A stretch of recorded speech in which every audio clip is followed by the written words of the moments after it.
I have heard that. I know, Nate, and listen, that's the most ridiculous thing I've ever heard. Now, let's just call a spade here, guys. Our friend Richard Christie, while being a wonderfully talented, nice person, pleasant guy, a guy you'd love to hang out with, funny, great person, is a filthy human being. He's a dirty farmhand who hasn't learned to wash properly and clearly can't wipe his ass. And we work with him, and we have to deal with it because we love him so much. But we all have our flaws. I'm a fat pig. Richard is a disgustingly filthy, smelly person. That's fine. He grew up on a farm, but, you know, we deal with it because we love him, and he's funny. So can I rebut that, though? But hold on, Artie, you may get thin again. Can Richard ever learn to be clean? Yes, he can. If he hangs out with us city folk long enough, he can learn to get... He had to be reminded to wash his hands after he did that thing. Well, how could that not be the most uppermost thing on your mind? Because there was so much boiling going your on. hands after that. There was a lot going on. There was a lot on my mind, you know. And oh my God, I would think of nothing but washing my hands. And I just got us in trouble too because I think I took some of the 𝗦𝗵cie𝘄𝗿𝗱. Did you really? No one was allowed to take our buffet when we had ours. I took some 𝗦𝗁𝗲𝗿𝗱 and tomato, and someone said, "That's for Jamie Foxx." But in my defense, Artie, though, like that straw was inside me. Like a guy can't clean inside them unless... Yeah, but the whole... Benji's saying you're dirty down there. Benji's saying, I don't know, they're shoving the thing up his ass in the opium den. I don't know what the Benji's talking about. But he says he's cleaner than you with that hairy fat ass he has. I don't think... Honestly, if there's a stench that prevalent, there probably is something wrong. You know what I mean? And if she's right there, ready to disembark... You know what I mean? It's like... my friend always says he's got one in the staging area. Yeah, right. I mean, it's on deck. You're right. You got one on deck. And Gary said he smelled you even though you showered. Yeah, but let's do this. One of these days, let's do a lineup. Every guy's bare ass. Let's do it right now. We'll have somebody smell it. And I bet every guy smells it. I guarantee you can stick your face up my ass right now. I'm not going to do it on camera, but you can do it. I'll pull my pants down. I guarantee I smell fresh. Guys, you know what? I'm going to end this conversation right now. You could do that on 𝗏𝑞 with Larry Flint. And I guarantee you can stick your finger Nobody's up my doing ass and nothing's coming out of it right now. Now, Richard, you took a thermometer now. You've taken a straw now. Are other things going to lead to, you know? No, just smaller objects like that. But nothing weird. He needs to scrub his with a toothbrush. That's what he needs to do. No, I'm not. It's not leading to anything. I don't care what people think. That's just, you know, it's funny bits that we do. I'm not getting a dildo or anything like that in there. Nothing crazy. A pinky? No, not a pinky. Yeah, well... What if we chloroform you? Just to the first knuckle? If you chloroform me, then I have no say in the matter. So. As gross as I am now and as fat as I am, I agree with Benji. I think after the way I shower, I don't think you'd smell like a heavy smell or ass smell from me.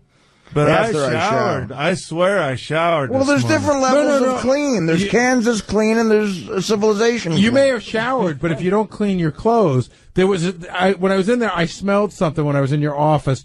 Maybe it's the office itself, or maybe it was your clothes. But there was something going on, like a weird, almost like a BO. Oh, well, these are clean clothes. I mean, they're... Clean how? They're clean. Like fresh out of the wash? Yeah. But when you're in the shower, Richard, do you just go under the water and then walk out, or do you actually scrub yourself? Really in there. I get the fingers with soap down. I get the bar of soap up in the crack, and I'm pretty through. Then why do you stink? That's a good question. I'm curious. Are you using soap? Do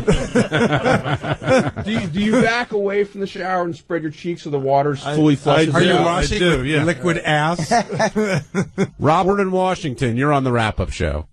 Hey, how you guys doing? Good. Hey, listen, I got to tell you, I've been a fan of the show since I live in Washington, been listening for 20-some years. I really think, Gary hit it right on the spot, but I wasn't really sure. I mean, Gary said he thought it was funny up until the straw came out, then he got grossed out. I mean, to use the line from Dice, what was he expecting, a tuna on rye? It's an pulling a straw out.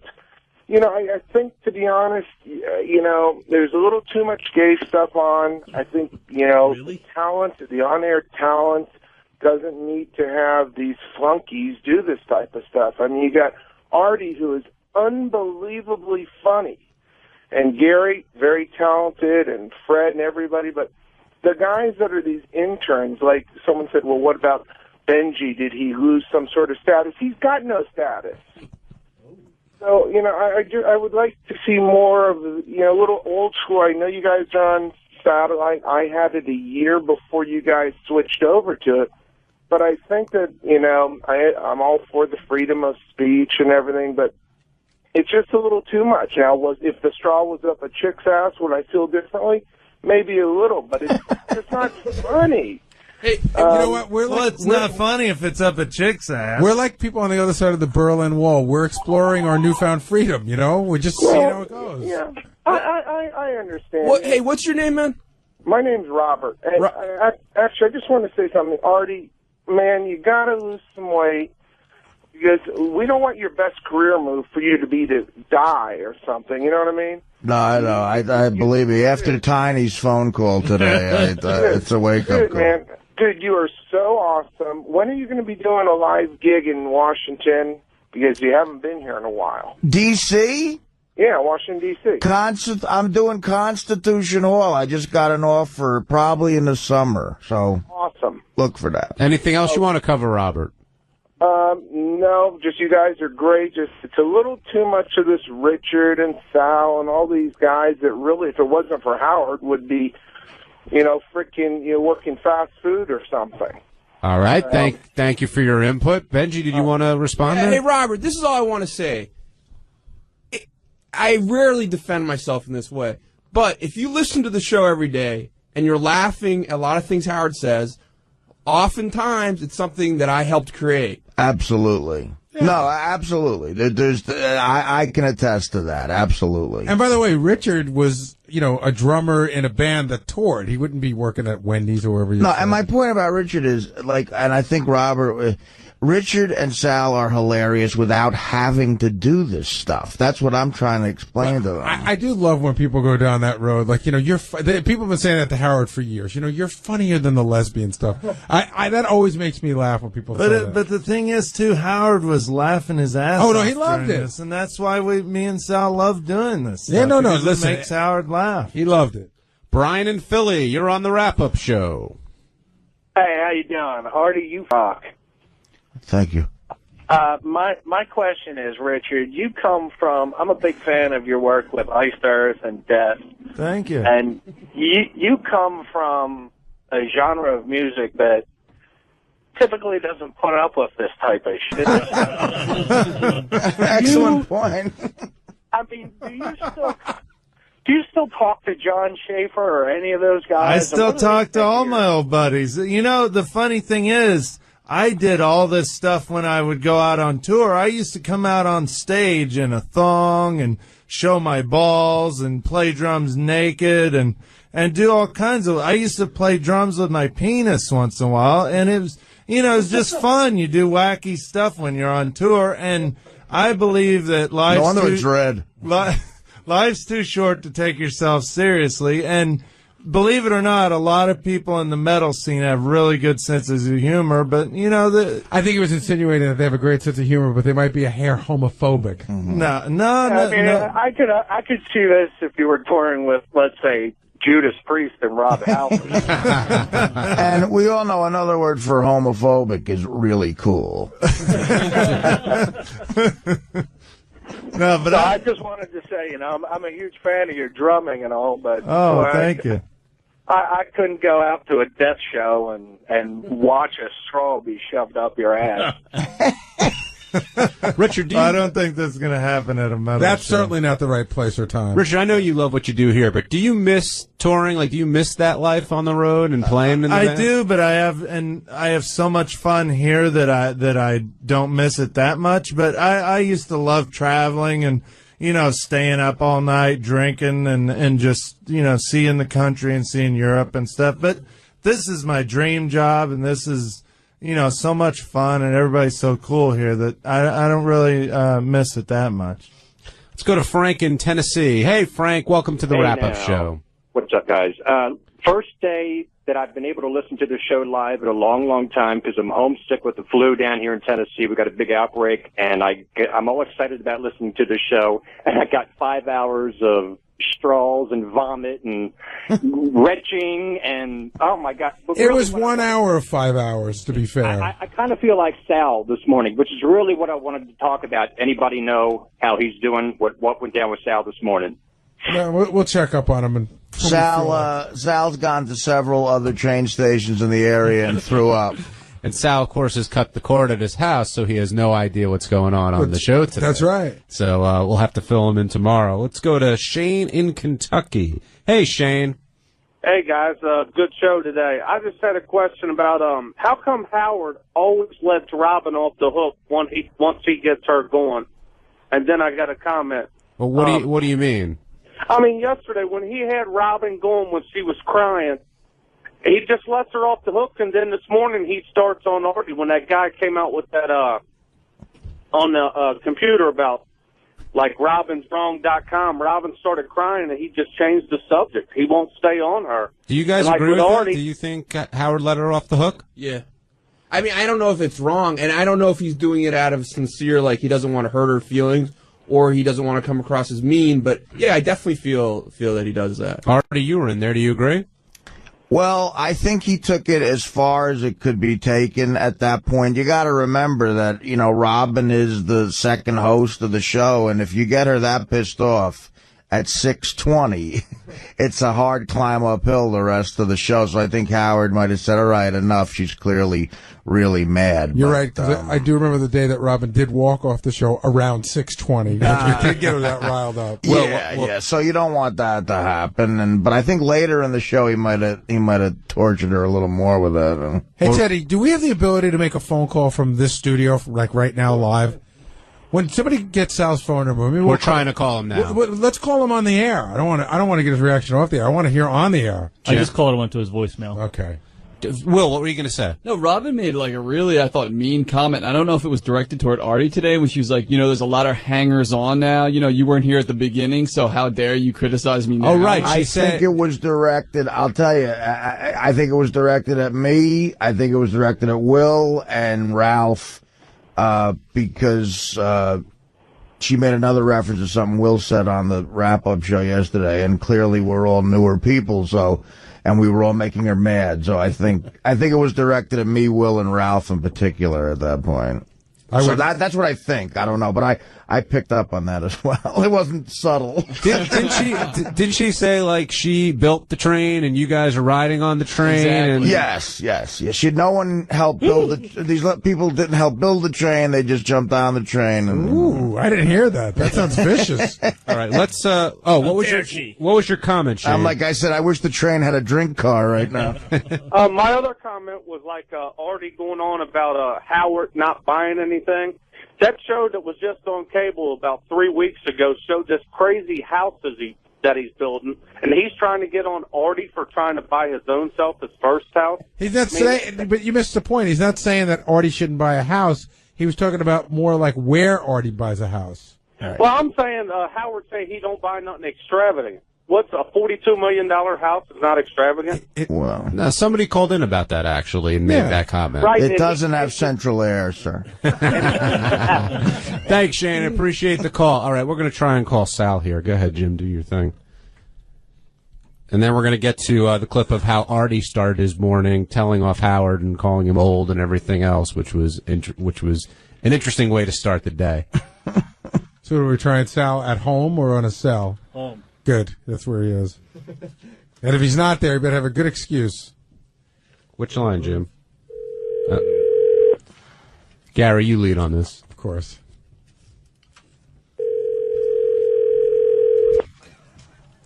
Hello?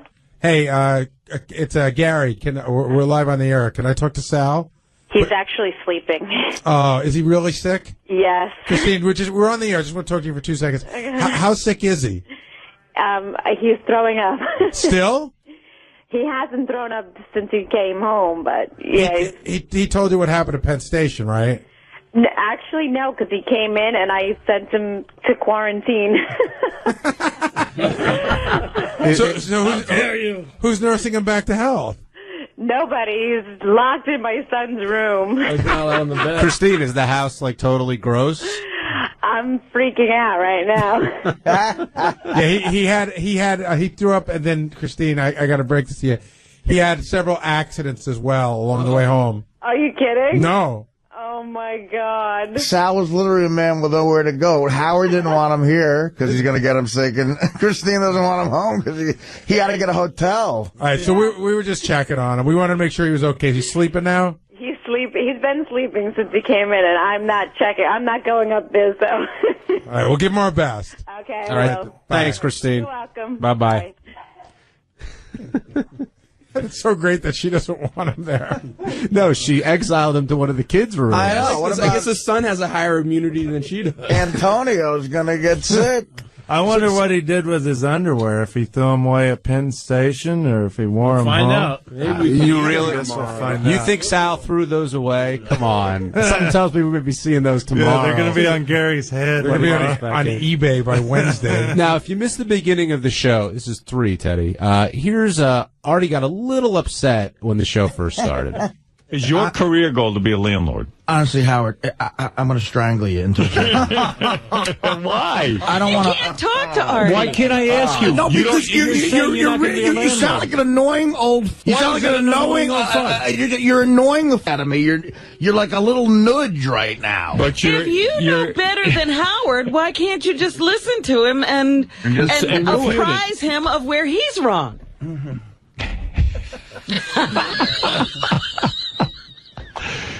Every morning from now on, I'm going to set one of you off. I decided. Now, Artie, what's that like? Because I wasn't watching what was going on, but listening, you sound clearly irritated. Right. And he seems thoroughly amused at your irritation, but it doesn't seem like he's backing off of you. They're making these comments based on nothing. They have no idea where I'm looking at a house, what my situation is. They've never been to my apartment now. I just say casually I might buy a house. And I'm yelled at, and Robin is like a parrot on his shoulder. You know, why would you do this? Well, you're so wrong. You're being ridiculous. You're being dumb. I've got to watch up on you. You can't act to Artie. It's like, I mean, does any man like that? I mean, it's like when you're watching a football game and you want to take a bat to somebody's head. They're only trying to protect your interest. My interest. So no real estate advice from Howard and Robin moving forward? No, listen, that's the other thing. I got overly mad too early in the show. You can't do it. You got to pace yourself. A couple of months ago, Fred was really mad early in the show, and a guy called up. He's a regular caller. He had a great joke. He called up and said 6:10 and Fred is already on the ropes.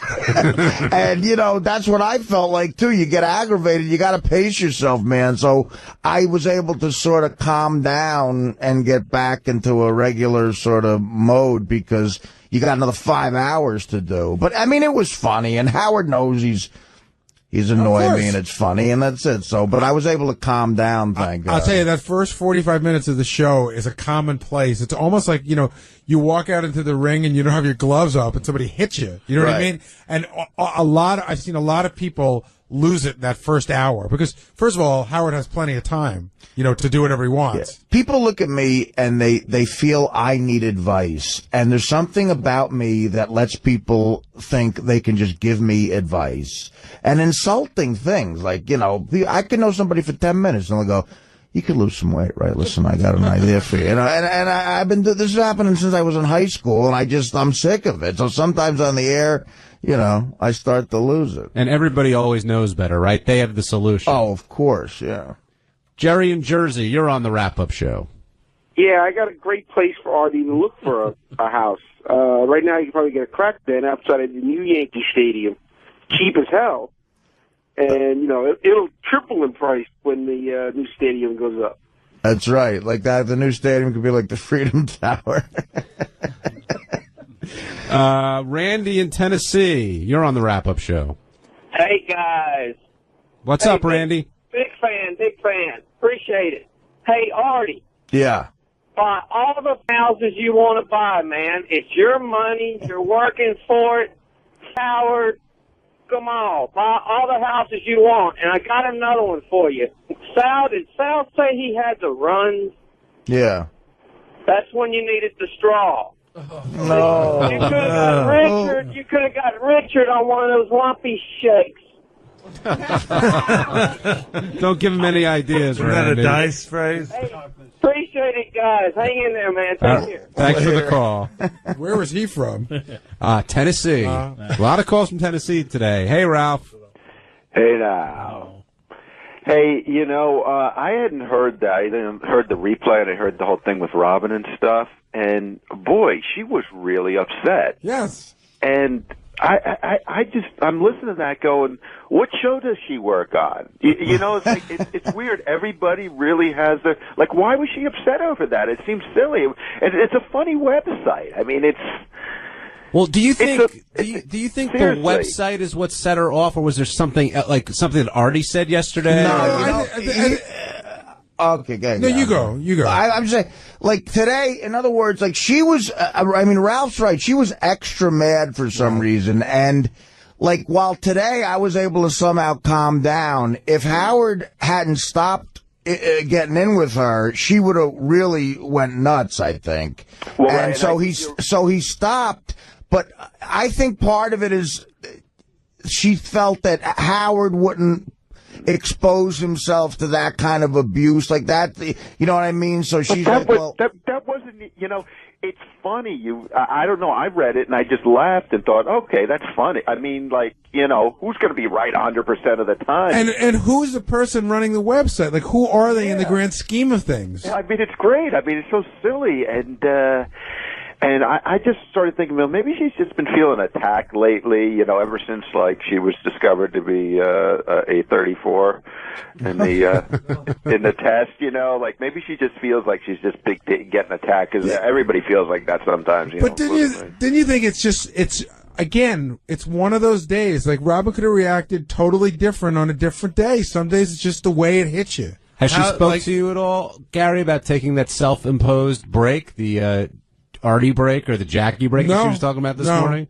Sorry, First of all, I took 4 days to withdraw from heroin in 6 years. But hold on. I worked there 6 years. I took 4 days to get heroin out of my body. I'm sorry. But wait a second. You couldn't have done that at work, Artie? Hold on a second. Actually, Ralph, if I did it at work, it would have been way more amusing. I understand. Artie, in all fairness, you took those 6 days, but nobody knew 4 days. Nobody knew that's what you were doing. And I was on the phone with your manager going, listen, Gary, I'm really sorry. I don't know how to get a hold of him. Like, we just were worried about you. Right. I know. I get it. But yours makes more sense than I remember Jackie.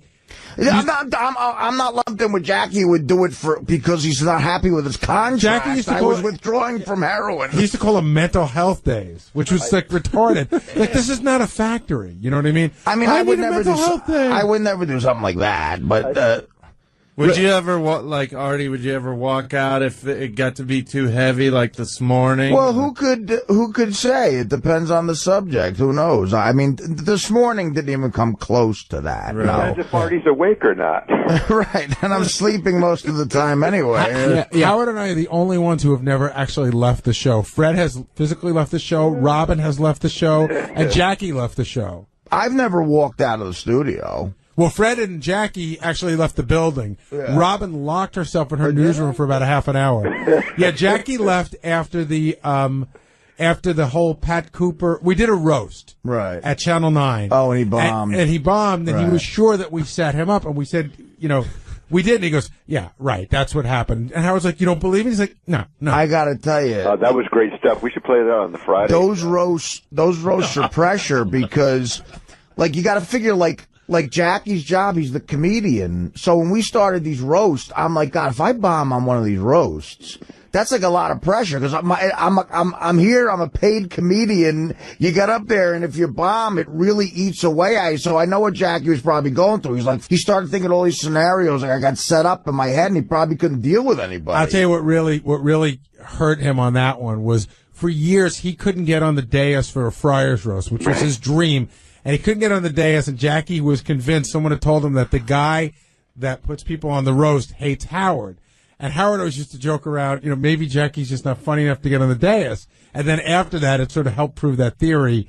I don't know. I mean, Jackie is a funny guy, but it was just sort of like Jackie just bombed. I mean, yeah, but everything's a conspiracy theory. You can't get on the roast because of Howard. And you know what? And I'm not patting myself on the back, but I was funnier on that roast. And that was what made it even more brutal. Like, people who weren't funny were funnier. And as a comic, Gary, I'm telling you, like, if like you or somebody from the back office who's not a comedian does well, and as a comic I went up and I bombed, I would have been in the same head Jackie was. You get like that. You just, it's very, it hurts what you do for a living in a way. And, would you have been mad that you bombed, or would you have thought that Jackie's whole thing was that it was a conspiracy. Right. I would have been mad that I bombed, and if called on it, you never know. Like, you get all these scenarios in your head, like, it's your guy's fault. Like, you get defensive and walk out. Artie, I have a question for you. When you heard that wheezing played back at the end of the show, how did that make you feel? You were shocked.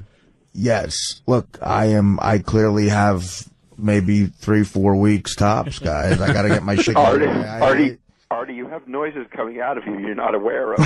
I'm like Jeff the Drunk. Hey, Artie, do you snore?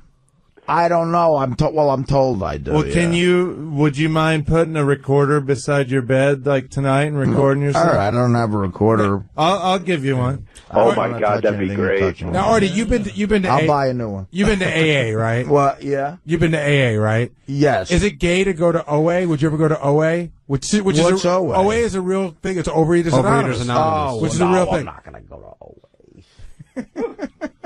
Imagine how depressing that would be. I'm just not going to do that. All right, let's talk to Mark. AA was worse. It was bad enough. That was talk about depressing. Let's talk to Mark in Phoenix. Hey, Mark. Hey, guys. Artie, how you doing, man? You wheezy? Yeah, I'm like Wheezy Jefferson. I got to tell you something, Artie. I forgot what I was even calling about because you can't ever stop talking, my man. I love you. I think you're hilarious, but you just keep going. I know. Lately, I've been talking a lot. The problem is my only function on the show. I don't do. If I'm not talking, I got to sweep up or something. I'm not earning my keep. Mark, what did you think about the way he reacted to Howard this morning? I could not believe it. I think he's got crazy balls for doing that to his boss. I mean, in all honesty, I think Howard is to blame for the way that everybody acts at Bubba's wedding and the way Artie reacts, because he's given you guys so much entitlement. I mean, you guys come in there and you're yelling at Howard. Ronnie's telling fans to go for themselves. That never used to be that way. It's not an entitlement thing. Well, hey, Artie, do you feel like a little bit safer to do something like that since the status you have achieved at this point? Well, look, I wasn't going to do that the first year I worked here. Well, look, I know Howard on a personal level now too. It's much easier. You just get to know people. That's what happens. And don't you think Howard was like, that's exactly how he wanted you to react this morning? Yeah, sir, he gives us that leeway. Why? Because it creates material for the show. Yeah, I'll tell you, when we were working on the movie Private Parts, I got interviewed for a couple of magazines, and Entertainment Weekly interviewed me, and they pulled this quote out and put it like right in the center as like the highlighted quote. I was so proud because it's so true. Howard loves to push buttons. And Howard doesn't want you to act mad. This isn't like WPLJ where we go, I'll yell at you and you act mad. Howard doesn't want you to act mad. Howard wants you to be mad. And he can get you mad. And he loves to get you mad. It's reality. When he gets you pissed off for real, he doesn't want to pretend you're pissed off. All right, we're going to take a quick break. When we come back, a little bit about Beetlejuice and what was wrong with Beetle today. Plus, that made me really sad. I think everybody got real bummed about that. And also, we got to talk about the Gary Garver interviews, the phone call with Tiny, and maybe. You're listening to the Wrap-Up Show with John Hein and Gary 𝗏𝗏𝗏. Call in 888-STERN-100. That's 888-STERN-100. The Wrap-Up Show, exclusively on Howard 100 and Howard 101. Just in time for the new year, America's favorite home gym is having a fitness sale. Now you can have the Bowflex home gym you've always dreamed of for $0 down and as little as $14 a month. And there's more. For a limited time only, get your Bowflex home gym shipped to you absolutely free. That's right, 0 down, monthly payments as low as $14, and free shipping too. Choose one of our best-selling Bowflex home gyms, and for a limited time, get started for 0 down, payments as low as $14 a month, and free shipping. Call 1-800-654-FLEX for complete details. There's never been a better time or a better deal. Go to buybowflex.com or call 1-800-654-FLEX while this special offer lasts. That's 1-800-654-FLEX. On approved Bowflex credit card purchases, monthly payment is 1.5% of the purchase plus any late fees. The number of months you pay and total amount of minimum monthly payments depends on additional purchase and account balances. Call for details. Are you an entrepreneur? Make your small business sound bigger and more professional with @VMail's virtual phone service. Starting at only $9.95 a month, @VMail works just like a large company phone system, but is designed specifically for small and home-based businesses. There's no hardware to purchase or install. @VMail works with any existing phone, home office, or cell. Features include an auto-attendant, multiple extensions for employees, voicemails to MP3, and much more. Sign up today at soundlikeabigcompany.com. That's soundlikeabigcompany.com. I hate Steven Singer. Did I tell you that? What? I hate Steven Singer. You heard me. I don't want to go on the air and bad about anybody. But I hate Steven Singer. That's exactly what you're doing, Gary. Well, Steven Singer is considered to be one of the best jewelers in the country. I just got my wife a piece of diamond jewelry for Christmas. Will Murray, over here, Will Murray, just got an engagement ring from Steven. I really hate Steven Singer. You have a right to. And even Booker got an engagement ring from Steven over the holidays. People say it's the best diamond store in the country, and he makes it so decent. That's why everybody hates him, Gary. You should stay out of there, but you still want to get your wife or your girlfriend something nice for Valentine's Day. So here's a great idea. Steven Singer has real long-stem roses dipped in 24-karat pure gold for only $59. Chicks really dig them. They're beautiful, they last forever, and it's the best Valentine's Day gift out there. Only $59. Check them out online. Go to IHateStevenSinger.com. That's IHateStevenSinger.com, and look for Gary Dell'Abate, Baba Booey, in his first serious Philadelphia appearance. February 8th, I will be at Steven Singer's store at 3 o'clock in the afternoon to tell him how much I hate him.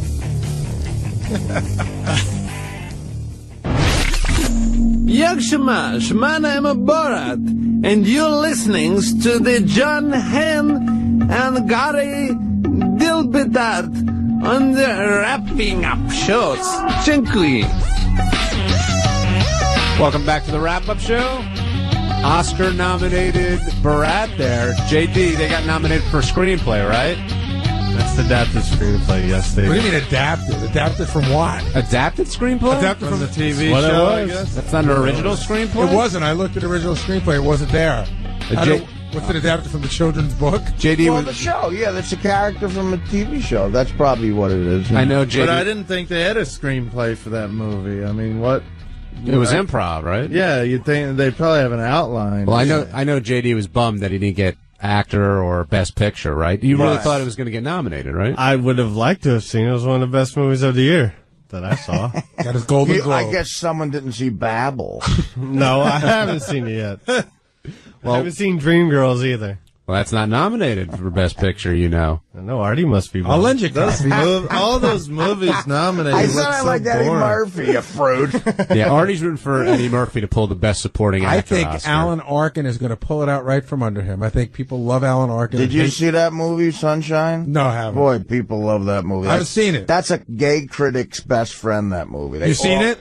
No, but I'm saying, like, you could, when you read what critics write about that, because they're all, like, these closet fags, probably. And some of them aren't even in the closet anymore. Right. I mean, so they're all like, oh, what a fantastic, such smart comedy. You know, it's like, some fruit behind I don't know what's going on with that movie, but every day in the office, I hear Steve the intern and Will arguing over that movie. They argue over it every day about how good it is and whether it's good and the ending and everything. I feel like I know the movie. It's a good movie. Yeah, it is good. I think it's funny, but Will's saying it's not that big of a deal, and Steve thinks that it's, a great film. Oscar worthy?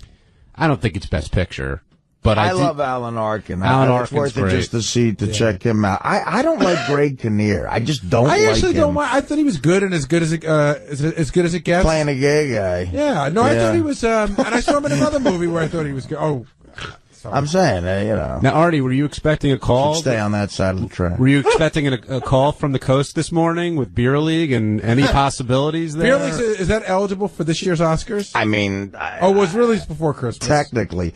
That reminds me, you talk about award shows. When I was on the Norm show, this is another classic My Manager Peter moment, you have to submit. Like, when you're a regular on a TV show, you have to pick one episode that you thought you were good in and submit it. It's a $500 cost to submit your episode to the Emmy, the Academy.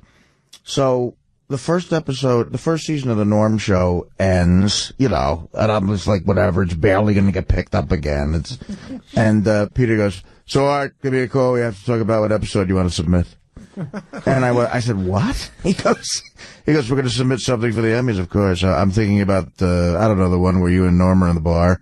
I mean, well, everyone were in the bar. I go, really, Pete? What about that was good? I don't know. Just some of your reaction shots were fantastic.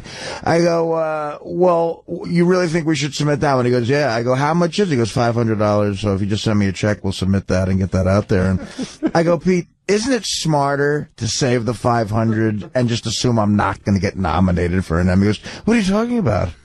I mean, I think you did some really great work. I go, well, if you want to pay the $500, you could submit it. If you're I go, you pay the $500. He goes, oh, I'm not doing that.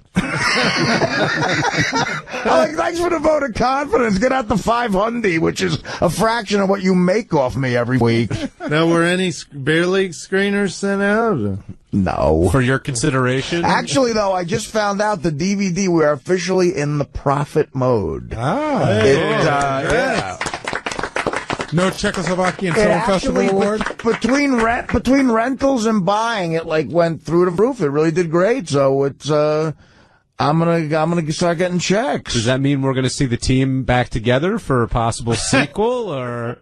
No, that means you're going to see me getting the house that Howard doesn't want me to get. You know what? You know who? I just realized I had to call the pizza delivery guy this weekend, and he was just, trying to give him my order, and he was talking about how that was maybe the funniest movie he's ever seen. Really? Yes. Yeah, no, a lot of people like it, but some critics don't like it who like Little Miss Sunshine. I wonder what they got going on. Artie, they didn't like the topless scene with the chicks who were topless. I don't like that scene. Artie was also happy that Kelly Leak got that nomination as well. Yeah, Kelly Leak for the Bad News Bears is back. Yeah. He should have got an Oscar nomination for that. Dude, you should. Have you read his story? I'll get you an article on him. He was sitting around for 20 years waiting for his phone to ring. Right, a brief thing on him where he was really down and out, and he looks odd now because he's got the shaved head.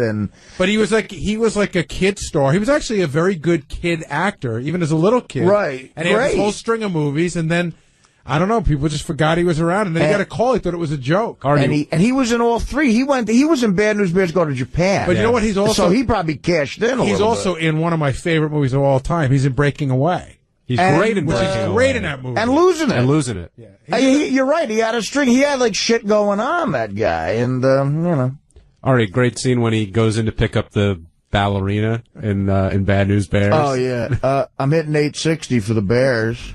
You like baseball? And Tatum O'Neal goes over to Tanner. Get out of here! I will kill you.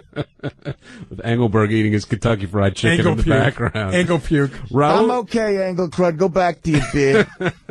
Raul in Queens, welcome to the wrap-up show. Hey, what's up, guys? What's on your mind, Raul? I just had two questions for Artie. One is, when he's yelling back at Howard, does he ever feel he got to hold himself back? Like today, called him an oaf. Does he ever hold back a little bit? Because it sounds like he wants to go off even harder, but he doesn't. No, first of all, again, it's familiarity breeds contempt sometimes. When you get to know people better, even if you're best friends with them, you feel more comfortable going back and forth. And on the air, I certainly feel more comfortable on the show. And that's to Howard's credit. He makes me feel comfortable, and he allows me to have honest reactions So, no, I didn't feel like I had to say anything more. I was actually pissed that I said what I did, but 6 years into this now, Howard's made me feel so at home that he's able to get honest reactions like that out of me on the air, and I think it works. But I didn't feel like I had to say anything else to him. What's your other question, Robert? No, I just had another question. I noticed I've been watching Howard TV, and Artie's always wearing these Continental Airline T-shirts like they get on. Artie, tell the story, please. Please tell the story about what happened. This is classic me. I have outgrown all my shirts, basically, and I go down at, there's, about 2 months ago, I'm walking through Newark Airport, and a guy runs up to me, this great guy, John. He goes, Artie, I'm a big fan of the show. He goes, can I help you get to your gate on time? Blah, blah. I go, yeah, that'd be great. So, I'm flying down to Tampa, and he knows that I'm going through Newark Airport, and he rushes up to me before Tampa, and I threw a bunch of shirts in my bag, and my gut is hanging out of my shirt, as it always has at the gate. He goes, listen, I got you some shirts. I've been watching the show. And he did his homework. He got not XXX, XXX, which is what I need now. 6 XXX and all XXX and all different colors Continental shirts. I get down to Tampa and I figure out, it's another bag to carry. I don't really want these shirts. Sure enough, nothing fits me in Tampa, and I have to go to the Continental shirts. Thank God he gave me those shirts. He saved my life. I wore them all weekend, and now it's nothing. That's all I wear. Artie shows up to Howard's dinner. He's wearing like some black pants, and he's wearing like a jacket and a black T-shirt. And he tells me that whole story, that he pulls, the side of the jacket over, and you see the big Continental logo. He goes, thank God for this guy. I had nothing to wear tonight. And, yeah, right. The guy saved my life. Now I have 7 Continental shirts in different colors. They all fit me. They're all comfortable, but I accidentally wore one on a United flight, and I got shit from the stewardess. Go, hey, what's up with that? I go, what? Your Continental shirt? I'm like, I'm sorry. It's all my wardrobe right now. She said, if you have any in XXL, I'll wear yours. It's good advertisement for Continental. Like, no offense, but you're like a walking billboard for them. Hey-o. Hey-o. Harry in Harrisburg, you're on the wrap-up show. Hey, fellas, how you doing? The wrap-up show after a year, you're hitting on all cylinders. It's really entertainment. Keep up the good work. Thank you. Hey, I got kind of bummed. I guess you fellas did do this morning with Beetlejuice. I didn't know what was up with that. At first, I thought it was a bit, and then I was trying to read between the lines, and, I know Howard and everybody, you have a lot of fun with him, but you really care about the dude. You don't want nothing to happen to him, especially after Hank. Beetlejuice is really cool. And I was wondering if there's, any other information that came up. How did you guys feel about that? Was that, for comic value, or was there really a problem there? That's a good question. I mean, Beat was definitely bummed out today. Yeah, there was no joke. I mean, he was really, what you saw was what he was feeling today. With him, it's such a weird thing because he's so moody. I've seen him go from both ends of that sort of feeling in one appearance. But today, I never heard him talk the way he talked today. But there's no way to know. Like Will and I always talk about what a crapshoot it is to book him, because about 1 out of every 10 times that Beatle shows up, and then we don't know what to do with him. Now, I mean, you guys were literally trying everything. He wouldn't answer the sponge. Yeah, he wouldn't answer any of that. Here's a clip of Howard doing his best. Don't you want to make money? I don't care about the money. Well, what about your DVD sales? I don't care. I see them drying up. I don't give a shit. Are you ready to give it all up? Wow. Are you quitting show business? Yep. What? Wait a second. There's a phone call for you on this can. Wait, here. On this, on this thing. This thing over here. There's a phone call. It's the president of show business. Yeah, whatever. Look at the phone. Take the phone. I ain't taking nothing. All right. He won't even look at it. I love Beetle. I do. He wanted no part of it. You know what we should do? We should just let Beetle live in the green room for like a week, and when he's in a good mood, just bring him in. Yeah, you take care of him. Yeah. It's one of those weird things that you can't even like, you can't reason with him. You can't threaten him. You can't sweet talk him. There's no getting to him. Like nothing rational works. Right. You know, you want to say like Beetle. If you don't perk up, you know, you're never going to sell any DVDs. Like, I don't give a shit. But he was way, I mean, I never heard him threaten suicide. No, me before. neither. Yeah, so. I was going to say, the second he said he's thinking about harming himself, Howard immediately was like, yeah, we got to take care of this. And it was weird because I wasn't sure that he had the capacity for that thought. Yeah. You know what I mean? I didn't think that thought process was part of his, you know, makeup. Yeah, because like, I know, like, not to be disrespectful, but in the animal kingdom, do animals ever try to kill themselves? I know, like, lemmings supposedly, exactly. but I don't even know if they're really thinking, hey, my life's bad, I'm going to jump off a cliff. It's like he was deeper today than he's ever been. We've never had that. This is a guy who can't spell red. But everyone feels really bad, but, like, how far would anyone go to do something for him? Well, in terms of what? In terms of trying, everyone's like, oh, I really care, I really feel bad, but is anyone going to do anything?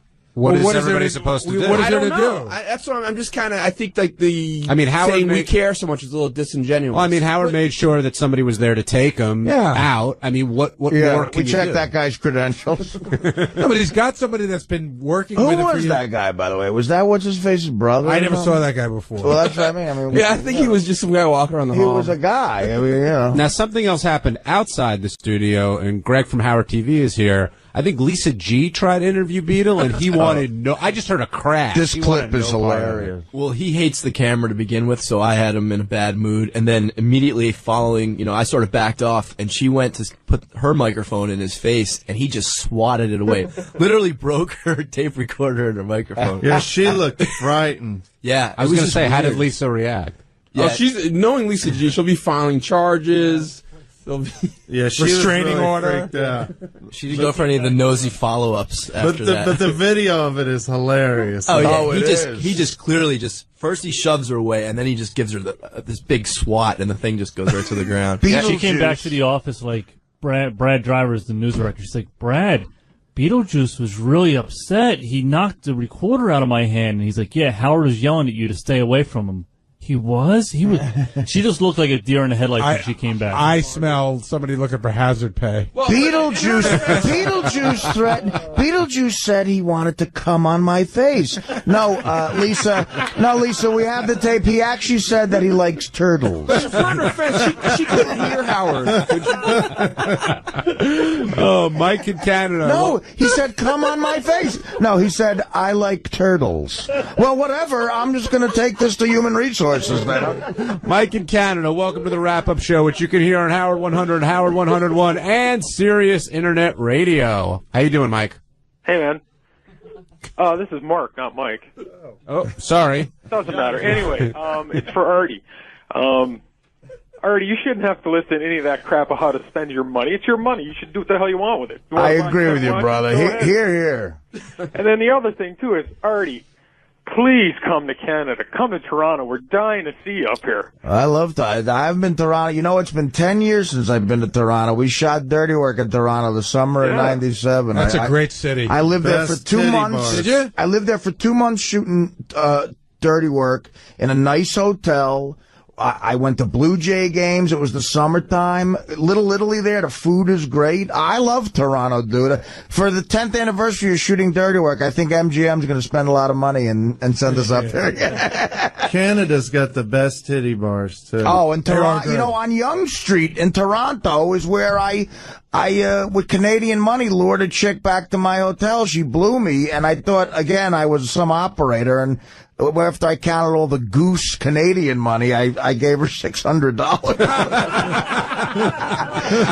I said to Norm, I go, this chick blew me. I picked up a stripper. He goes, no, you did. I go, yeah, I did. I didn't give her that much money. He goes, and I told him what I gave her, and I checked my pocket. He goes, you gave her like $600. She would have built a deck for you. Have you ever been in the casinos up there? No. I've been in what's the one that's right on the other side of Detroit? Windsor. Windsor. I went into Windsor. You're sitting there playing, and you spend so much time calculating what the money actually means. I was like, okay, I've got 6 geese and a duck and a queen. You have no respect for the money. Exactly. It's like there's no president, no regal thing. It's like it's a goose and a duck It's and like it's Monopoly green and money. yellow. And I'm literally going. I have $200 Canadian money. That's at the current exchange rate. I think I've got $159.80. You know, you don't know what you have. The per diem, you get per diem for the film, and it was all in Canadian money. And the first night there, I won $2,000 off Norm playing 9-ball in a pool hall, and he paid me in Canadian money. I needed a wheelbarrow for the thing, and then I had to convert it, which was a huge pain in the ass. Let's go to Tommy in New York. Hey, Tommy. Hey, how you doing? Yeah, I just want to talk about Beetle for a sec. Sure. I think he's cracking from the pressure of the business. You know, I mean, you guys get paid a lot of money for what you do, and you know, I work in the TV industry, and it's a stress. And part of what makes it easier is getting paid well. And I don't think Beetle's getting. Beetle is under no stress, my friend. Beetle doesn't know what stress is. I mean, he might be upset because there are some things that he's used to in his daily routine that are changing. But I don't believe Beetle's stressed out by the business. Okay. And what do you do in the business? I'm an editor. I work, post-production, TV production too. Good. Cool. Thanks for calling. One other question. I got a question for Richard. Uh-huh. Richard, my name, my screen name is Black Cookie Puss, and I sent in to you some Bowie songs. Yeah, I remember those. Yeah. Did you, by any chance, play them for Gary, or were they just no good for the show? I think I did play a few of them. We got a few on deck that we're probably going to play in the next. Jamie few days. Foxx is in the house. Hey. All right, later, guys. Wrap-up show guest Jamie Foxx. Think we can lure him out of that press conference that's happening How next great door? would it be if we had him on twice on the wrap-up show? Howard's yet to get him here. All right, let's make an effort to get Jamie Foxx, Jim. JD, press him. Come on, moon the Jamie, be a legend. Moon the Jamie Foxx press conference. That's Richard Christie's deal. That'd be great. Aren't you JD from the AVN Awards? Yeah, I just stood up there with Carrot Top. Let's go to Bob in Easton, Pennsylvania. Hey, Bob, welcome to the wrap-up show. Bob, you there? Bob is gone. Too bad. I wanted to ask about the Larry Holmes Museum. And the Crayola Factory. You ever been to Easton, Pennsylvania? That's a depressing town. Yes, it is. Ooh. Josh in Kentucky, welcome to the wrap-up show. Hey now. Hey now. Richard, why aren't you going to be in Louisville at the Headliners gig? I don't know. You know, a few of these gigs are kind of smaller gigs, and they don't put as many people on them. Are you getting too big for some of the shows? No, I just some of the towns they have different people on, and that was one that I happened not to be on. If Beetlejuice dies before that gig, can I get my money back? Because I don't give a shit about seeing Bob Levy or Shuley. You have to take that up with Ticketmaster. Yes, so you can get your money back. All right, thanks for the call there in Kentucky. I think we just got some tape of Beetle and Lisa G. Can you pop it in there, Teddy? You betcha. What? You've been on the show. I'm a reporter for the...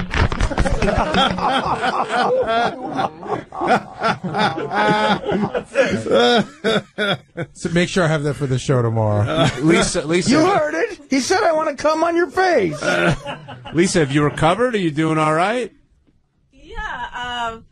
Look, I was busy editing Back in the Newsroom, so I didn't know really how severe his depression was, and that he was upset from the moment he walked in with Greg's TV camera. And then I got back there. There was Greg's camera, another TV camera, and then my microphone. So he saw that and he just lost it. Paparazzi will get you every time. Lisa's still trying to process Richie Baronson's amazing win in the cookie contest. Who's Richie Baronson? He's the installer stars. Oh, whatever. All right. Thank you, Lisa. Well, anything for the show, guys. Lisa, did you get a Jamie Foxx exclusive No, out there? I can't wait. He's right over there. I know. I'm out here. Lisa's the official Howard Stern reporter to African Americans. You know that? I'm going to make believe I'm part of the camera crew so I can get some of that 𝗦𝘁𝗲𝗿. All right, have fun. Rob in Syracuse, you're on the wrap-up show. How you doing, guys? What's up, Rob? Actually, if you listen back to that tape, I think he was saying, I want to do her dwarf style. Hey, Artie. Yeah. Are you wearing those glasses in the studio there? Is it you to Howard? Or I'm wearing them right now, and I figured since Howard does it, he looks better on the TV than I do. I figured I'd go for it. I kind of figured with all the shit he was giving you, it was kind of look what kind of a dork you look like wearing them. I'm going to wear them too. No, Howard actually pulls it off. I think, I don't know. I look like Fat Elvis right now, and there's no getting around They really are borderline TCB glasses. But I'll tell you what, I like these. I must have no taste because I love these $9 glasses. I do. I love them too. They're big. They're like the Mary-Kate Ashley Olsen type glasses that they wear in the National Enquirer. They're less than the Sally Jesse Raphael glasses. Yes. I get a constant laugh now out of JD. He looks at it, he just goes, he just looks constant. JD, you a fan of those glasses? I love them. You're just wearing 24/7. Artie, do me a favor. I actually got an email today. Somebody was asking, do you know the brand of those glasses? Somebody said they like the way they cover your face, and they'd like to get the same glasses. It's interesting because I do. I have a fat face, and I need a wider thing, which is why I went for this. No, I don't. Where'd you get them, by the way? In Tampa, in the gift shop. Oh yeah, right there where I got the fruity, the fruity bathing suit. Lou in Alabama, welcome to the wrap-up show. Hey, what's up, man? Long time fan, Artie. I've been a fan of yours for years, man. And I actually wanted to talk to you guys about something that y'all were talking about yesterday. I really enjoyed the show. How all you guys were talking about music and guitar solos and stuff, and Artie and Fred, I think, mentioned a couple to me obscure guitar players and stuff like that. And I was wondering, you guys ever thought about maybe putting together the Artie list, the Baba Booey list, music that we could kind of get our hands on ourselves that introduce us to, that we might otherwise not know about. We barely got Howard to do the actual list of people you've heard of. You mean obscure? I don't know. I don't know if I mentioned that. I mean, Fred and Gary would probably have better knowledge. Yes. Yngwie Malmsteen. You know what I mean? Hey, he rules. Like you said, Artie was saying well, I would put this on the list, or I would think this is great. That kind of thing. Well, Molly Hatchet and the Outlaws are two Southern rock bands that I love. Do you actually know Molly Hatchet's guitar player's name? I'm just curious. No. I'll just be curious. I know. I just know Danny Joe Brown. Yeah. And I hate to show you Cheerios a little bit more today, Artie, but I picked up that Artie Lange's Beer League or whatever. How much airbrushing did they have to do on you on the cover of that, man? I know, dude. Actually, I was thinner back then, but hey, what do you want? They all do it in Hollywood, I'm telling you. Hey, man, to hell with everybody. You do what you want. I'm a paisan. You eat, you screw, you do drugs. Do whatever the hell you want to do because it makes you great, and spend your money and just be great, man. Hell with everybody. Thanks, buddy. Thanks for the call, Lou, down in Alabama. I'm going to be great. Let's go to Jim over in Harrisburg. Hey, Jim. Hey, how you doing? How you guys doing today? We're doing all right. What's on your mind? Well, I heard Robin a while back bought a house or apartment with a swimming pool, and she couldn't swim, about drowned. Right. So how could she say something about Artie buying a house when she bought one can't even swim with a pool? That's an interesting point. She did. She bought a house. And the first time she was in there, she had one of those mats that float. When you see people laying on their back with a drink in it, and she would use that to swim across the pool, and it got away from her. Yeah. She said she went down. This is crazy because really, Robin could have drowned. No kidding around. And she went down. She got up once. She went down a second time. And she said, out of the corner of her eye, she saw the sparkling metal of the steps. Right. And she was able to grab onto that, but she said she almost drowned. I love how this guy makes a point there. I love how Howard thinks me buying my first home is a waste of money, but him buying Robin her 9th car was perfectly fine. Mike in Philly, you're on the wrap-up show. Hey guys, what's going on? Huge fan of the show. Wanted to say a couple things. Real quick, hey Artie, we just got our tickets for the Luxor and for the Borgata to see your show. So, oh, you're a good man. I owe you one. That's right. We'll do a shot at Jacqueline's. We'll call it even. You got it. All right, man. Yo, Gary, did you forget Sal's wife's name when you called her? No, it's Christine. I know, because it sounded like you were like, hey, this is, No, you know what? You know what? I was a little bit nervous because I assumed Sal was going to pick up, and when you have somebody you can't put them on the air without letting them know. So I wanted to let her know right away we were on the air. That's why I was fumbling a little bit. Oh, that's cool. I got you. Now, one more thing. Let you guys.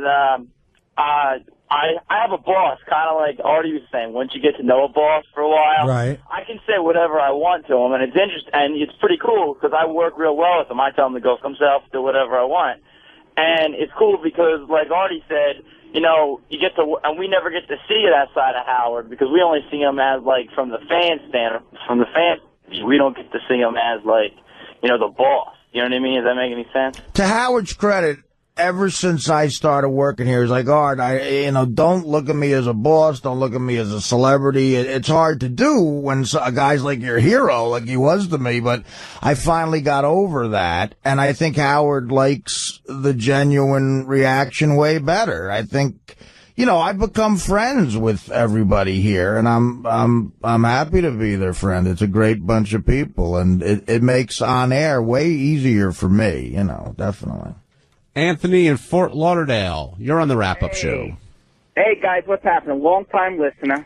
Love Sirius.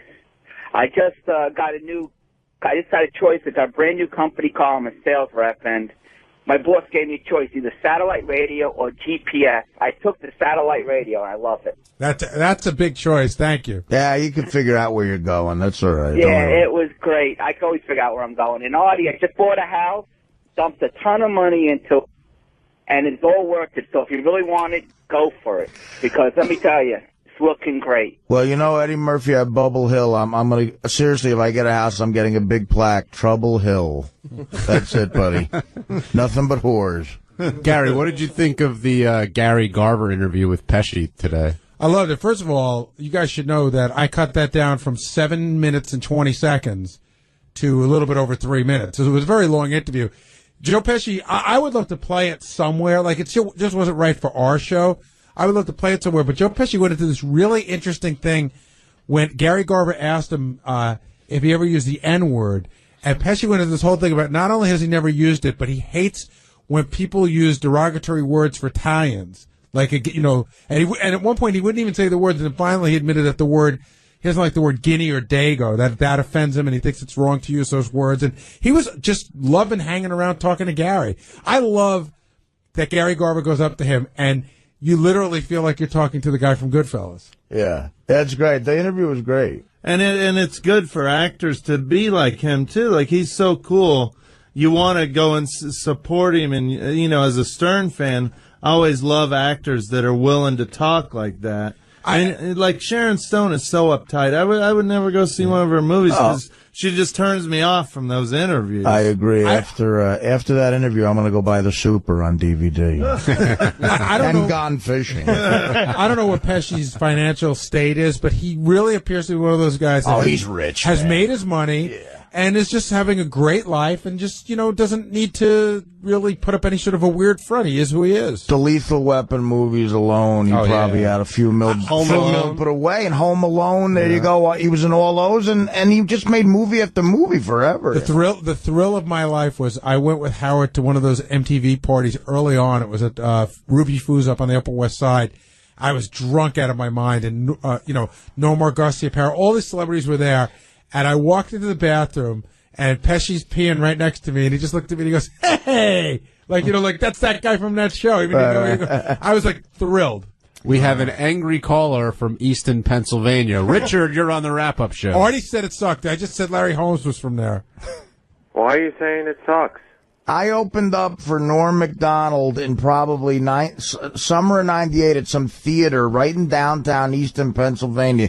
Do you know what I'm talking about? Like a 1,500-seat theater? Yes. And, it was nighttime and driving through, I don't know, maybe we were in the bad part of town. It didn't seem... It's a big college town. There's a lot of partying going on. I thought it was more of Lafayette. I thought it was like an industrial town. Yeah. No, you got the big schools here, Lehigh and Lafayette. But aside from the schools, what's the big thing for Easton? Allentown? The Easton Assassin. Right. Crayola Factory. Come on, you all brought your kids here to Easton to see the Crayola Factory? I drove past it on my way to Sesame Place. Was Dixie there from the Dixie Cup? Like, did that used to be there, that factory? That's correct. A guy was able That's to about score... 5 minutes from my office. Right outside the theater, though, a guy was able to score me some hash. That could be true down there. It is a bad neighborhood, just like.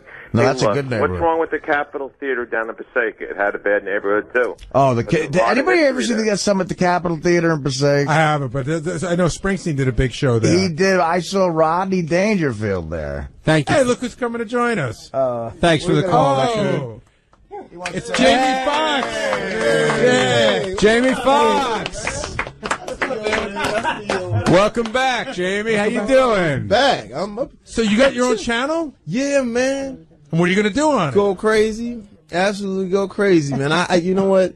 It's like we sit up at the crib. I got a little studio at my house where I told you this before. I do my little records, but we have like every comic in the world that comes in my house. It's like a comic, like, how would you say it? Like a group home or whatever like that.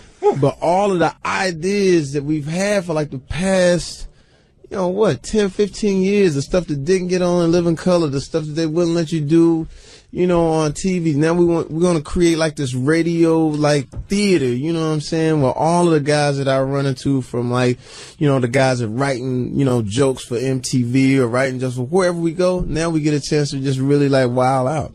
And it's going to be guys doing stand up too. It's really limitless. You know what I'm saying? It's like I've had like one day I had Little Kim in my house, and I have this actually I had Little Kim in my house, and I would ask her questions about politics. About something that has nothing to do with what she does, and okay, well, let me tell you what the hell is going on, and you get that, or you'll get like, I will have people at my house and talk about things that they don't, that they don't normally, you wouldn't normally think that they would know anything about or whatever. So things like that, getting people to just come on, with all the different friends that I got now after the Oscars, come holler at me, see, all them friends. Come on, since you sucking up to me, why don't you come over here and work a little bit and that type of thing. So it's gonna be a ball, man. Who's somebody that I might hear on the channel that I would never expect to hear? I don't know. It's just everybody. I'm literally gonna have it cracking everywhere I go. You know what I'm saying? Because I'm gonna have my little.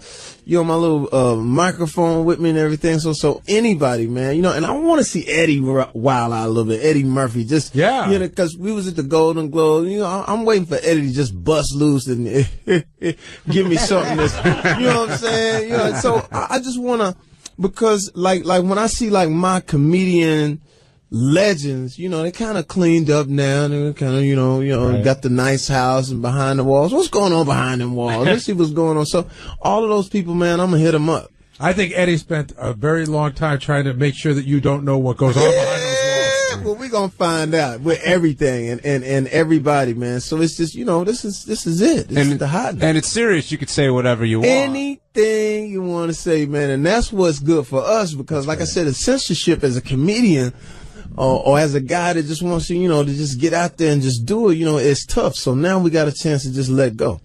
So the channel's called The Foxhole, channel 106. Yeah. And it debuts this spring. Yeah. Go hard or go home. What's up, Benji? No, will you guys be doing the straw in the ass, blowing the air into the straw in the ass bit? The what now? He doesn't know. Jimmy, I do have to ask you a question because I'm curious about it. The whole... Ignore him. I guess not. The whole Michael Richards N-word thing. Yeah. Will the N-word be banned from your channel? No, not at all.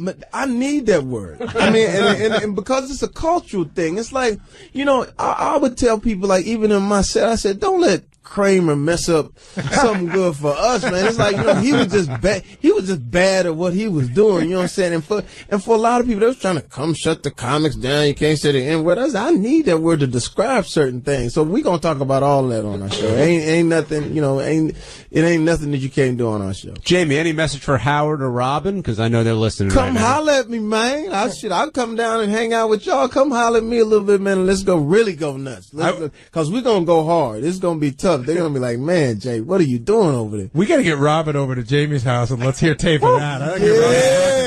At the house he can get her on the Sybian. I'm telling you, man. Well, good luck with the channel. Thanks, Thank man. you for stopping by. I'm gonna come holler at you anytime, man. Holler at your boy, man. Thank you. Thanks, Jamie. That's the Foxhole on Sirius 106 coming this spring. Jamie going next door to do his press thing. Thanks, Jamie.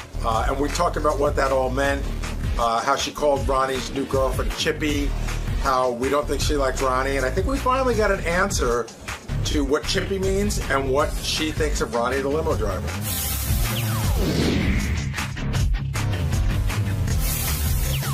We haven't had a good old-fashioned on-air fight amongst the staff in a little while. Long time, I think. Like a good one, like a real one. Yeah, it was very real, and it got more real as it went on. Well, once wives start arguing, then it's a good fight. Well, let's start with that. So Shirley goes in and does the update, and I think the premise was to talk about Sal. This is going to be a Sal bashing. Right. And Sal, of course, and realizes that he's wrong and apologizes and sounds completely sincere. And that turns into Ronnie being in there to discuss it. And then Ronnie, of course, talked about what goes on when they're there, and Scott the engineer. And next thing you know, Scott's wife's on the phone to basically set the record straight about what happened, because she was accused of being the reason why Scott left early. And I've heard that accusation has been made before. Well, we should go back. I started to get on the microphone, but then I backed off. There's been tension between Ronnie and Scott's wife for a while, and I forget what it goes back to, but it goes back like 8 or 9 years ago. Something happened where they were supposed to go somewhere, and Ronnie wanted Scott to go, and something happened, and they used to go out to dinner, and that stopped. And I remember we talked about on the air that they weren't going to be friends anymore. I wish I could remember what it was. Yeah. So there's been some tension there for a while anyway. And now she's calling him the dredge of the earth. And Ronnie, you know, when Ronnie does it, you really want to go there. You could tell Ronnie's getting heated, and they got into it. And well, I was going to ask this question, but I see a caller already has it. So, Jeff, I'll give you the floor. Ask your question. Dude, oh my God. What the fuck is up with Scott? He stands there and lets Ronnie trash his wife in front of millions of people and doesn't say a word. If I was at a party and a buddy of mine started talking like that to my wife, it would have ended with me punching him in the mouth. What's up with Scott? Why didn't he stand up for his wife? Well, that's very Scott, in the sense that Scott, I've seen him before, and he's like, listen, my wife's her own person. This is her fight. I don't have to get involved in it. It was an awkward thing because you had Ronnie and Scott's wife arguing, and Scott is literally standing there silent looking at Howard. And I wasn't sure if it was what you just said, Gary, sort of this is her fight, let her handle it, or if you... What was going through your mind as that was going on? Because you had to feel extremely awkward, Scott. Well, it was a little awkward, obviously, but I mean, she called in and she, was upset that they were making fun of me. She was trying to support me, which I really appreciate, because she, they were making fun and Scott doesn't do anything and he just takes the money and so I guess she was upset about that. So you felt that she had your back in this conversation? Absolutely. Okay. Absolutely had my back. So. And I appreciate that. So she's a big girl. She could speak for herself. So, but did you ever feel a need to go, hey, Ronnie, whoa, that's my wife. Whoa, stop the clock. No, but did you ever feel a need to, that's what this guy's saying. I did. But I know that I probably would have gotten some resistance from Howard, because I know that he likes a good fight on the air. I did want to stop him, but Did you feel he was out of line at any point? They were arguing. I don't really think he was out of line. I mean, it's got to be weird too, because like who are you? Which one are you closer to? I'm not even going to answer that. I do have to say, Scott, that for my money, Scott had the funniest line of the morning. Howard goes, Scott, what do you think of Ronnie? And he goes, you heard my wife. He's an asshole. Scott, I don't think Howard would have gotten on you if you backed your wife up there. I really don't. I mean, you weren't going to. Of course, I'd back her up. I mean, I don't. she has some of her feelings, and that's fine. I mean, obviously she, But do you think it? I mean, she so held her own. Like, oh yeah, yeah. That's what I thought. So if she was, I didn't think that there was a need for this. Isn't a party, and you do let stuff sort of air out. That's the point of her calling in. She wanted to get her point across, and I don't think this is a like, hey, don't talk to my wife like that. It's not like he said, oh, she's a fucking skank. Yeah, he had an argument. She had an argument back. Yeah, plus, I don't think Scott's unaware of this issue. My guess is there's tension, right? We agree that between your wife and Ronnie, there's tension. Well, there is now, but there was before. I do remember now. There's a guy up on the phone, but I do remember this started when you wanted to go to driving school, right? No, I think it's not at all. If I remember the story correctly, is when we first came to Sirius and we had that partnership with NASCAR, which both Scott and Ronnie were really excited about. And I think they had this whole weekend plan where they were going to get flown out to Chicago, they were going to go to a race or something. And they were going to go to a race and be in the pit and blah blah blah. And then at the last minute, Scott pulled out, and Ronnie totally blamed it on Scott's wife. Right, and I think I remember that coming up on the air, and I think that's whether Ronnie had tension with your wife over it. I think by bringing it up on the air might have created tension with your wife against Ronnie. It might. I mean, she obviously doesn't agree. Do you live there? You seem unaware.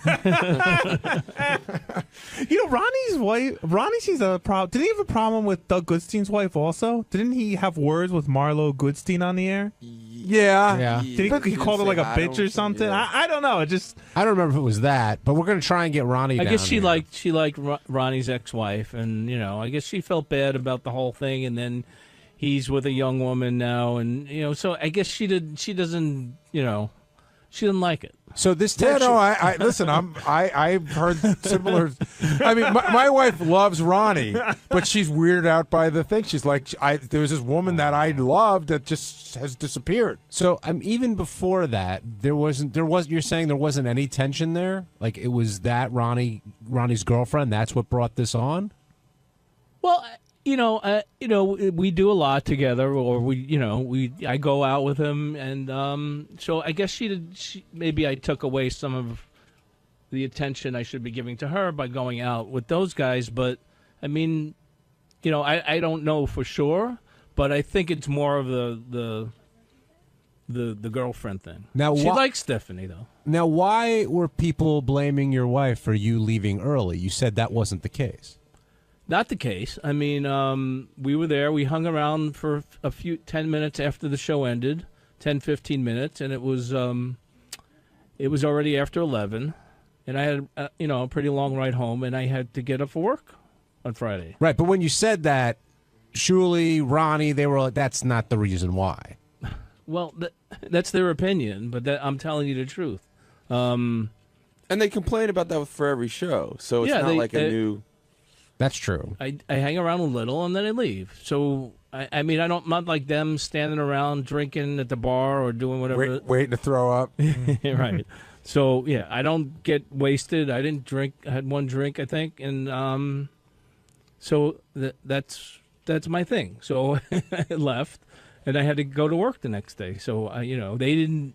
Well, Shuli did, but that's his deal. Ronnie didn't have to work Friday. So nobody else apparently did either. What's it going to be like when you get home today? It should be fine. I don't see any problems. She got on the air. That was her choice. I didn't put her on the air. She wanted to argue with Ronnie, and she felt that she had certain things to say. She didn't appreciate them trashing me, both at the show and on the air today. You don't think she's going to come down on you for, like, kind of letting Ronnie railroad her, like Ronnie was yelling and wouldn't let her get a word in. You don't think she's going to be like, where were you to have my back there? Or in a situation like that, yeah, I would. It would have been almost impossible to get a word in edgewise anyway. So she was doing fine. If she needed help, I would have stepped in, and of course I would have helped her. But I didn't feel that I had that she wasn't doing fine. She did well. She expressed what she had to say. I mean, there's a part of me, like, if that was going on with me, I would have sort of stepped back and go, look, my wife's kicking Ronnie's ass. He didn't really... She certainly was holding her own, don't you think? Yes. He didn't trash her, really. She brought up some things, and he responded. And I felt that she was doing fine. No, she came out guns blazing. I mean, she definitely dug into Ronnie immediately and didn't hold back, which, if she's sticking up for you, I could see why. Well, I like Robin Salem, Scott's wife, a lot. Like Ronnie, his girlfriend. But Robin, Scott's wife, did take the stronger dig. What do you mean? She made a much stronger verbal dig than Ronnie did. When she what she called Stephanie. What did she call her? I mean, I don't know literally what a chippy means, but that was the strongest. That chippy means like it's a young. Well, if you don't know what it means, then how do you know it's stronger? I don't know literally what it means, but it implies like she's younger and she's like you say. Oh, he's with that young chippy. It's not like a whore. It does just imply like that no. It's more like a young. It's more like a young. It's a very old-fashioned term, but it's not derogatory though. But it's not. It's not derogatory. Sexualized. I think someone can look up chippy. If there's a dictionary there, where will I look?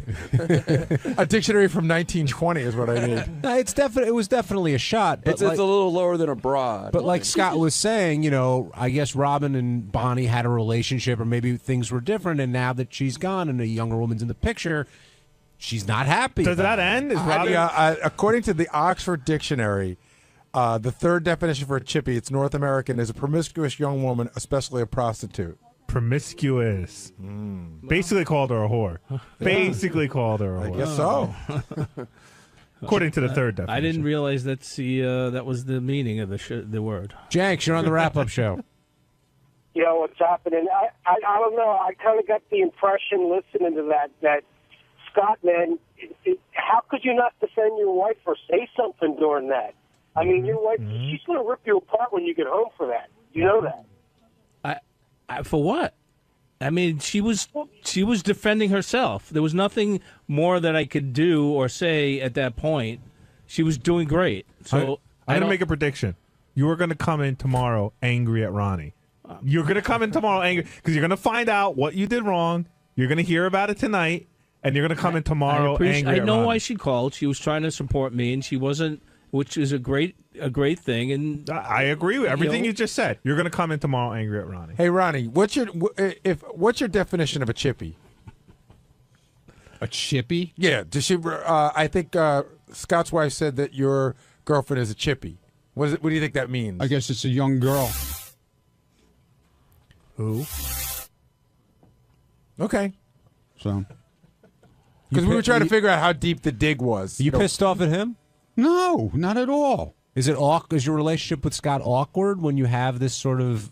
Well, yeah, I feel bad for him because I know he's going to go home and catch a lot of shit today. Why does everybody think I'm going to catch shit? He says he's not going to catch any shit because Robin called in, stated her piece, and Scott didn't need to say anything because she held her own. There's a bunch of calls up. There's a school of thought that you were disrespectful to his wife and that he should have stepped in and told you to shut the fuck up. I was disrespectful. I was called that I'm an asshole, that I'm a shit, that I'm classless, and I didn't say anything derogatory to her before that until she started that stuff. Dredge of the earth, okay? You were called also. Yeah. Because she's jealous. Well, I agree with that comment. Yeah, I mean, forget it.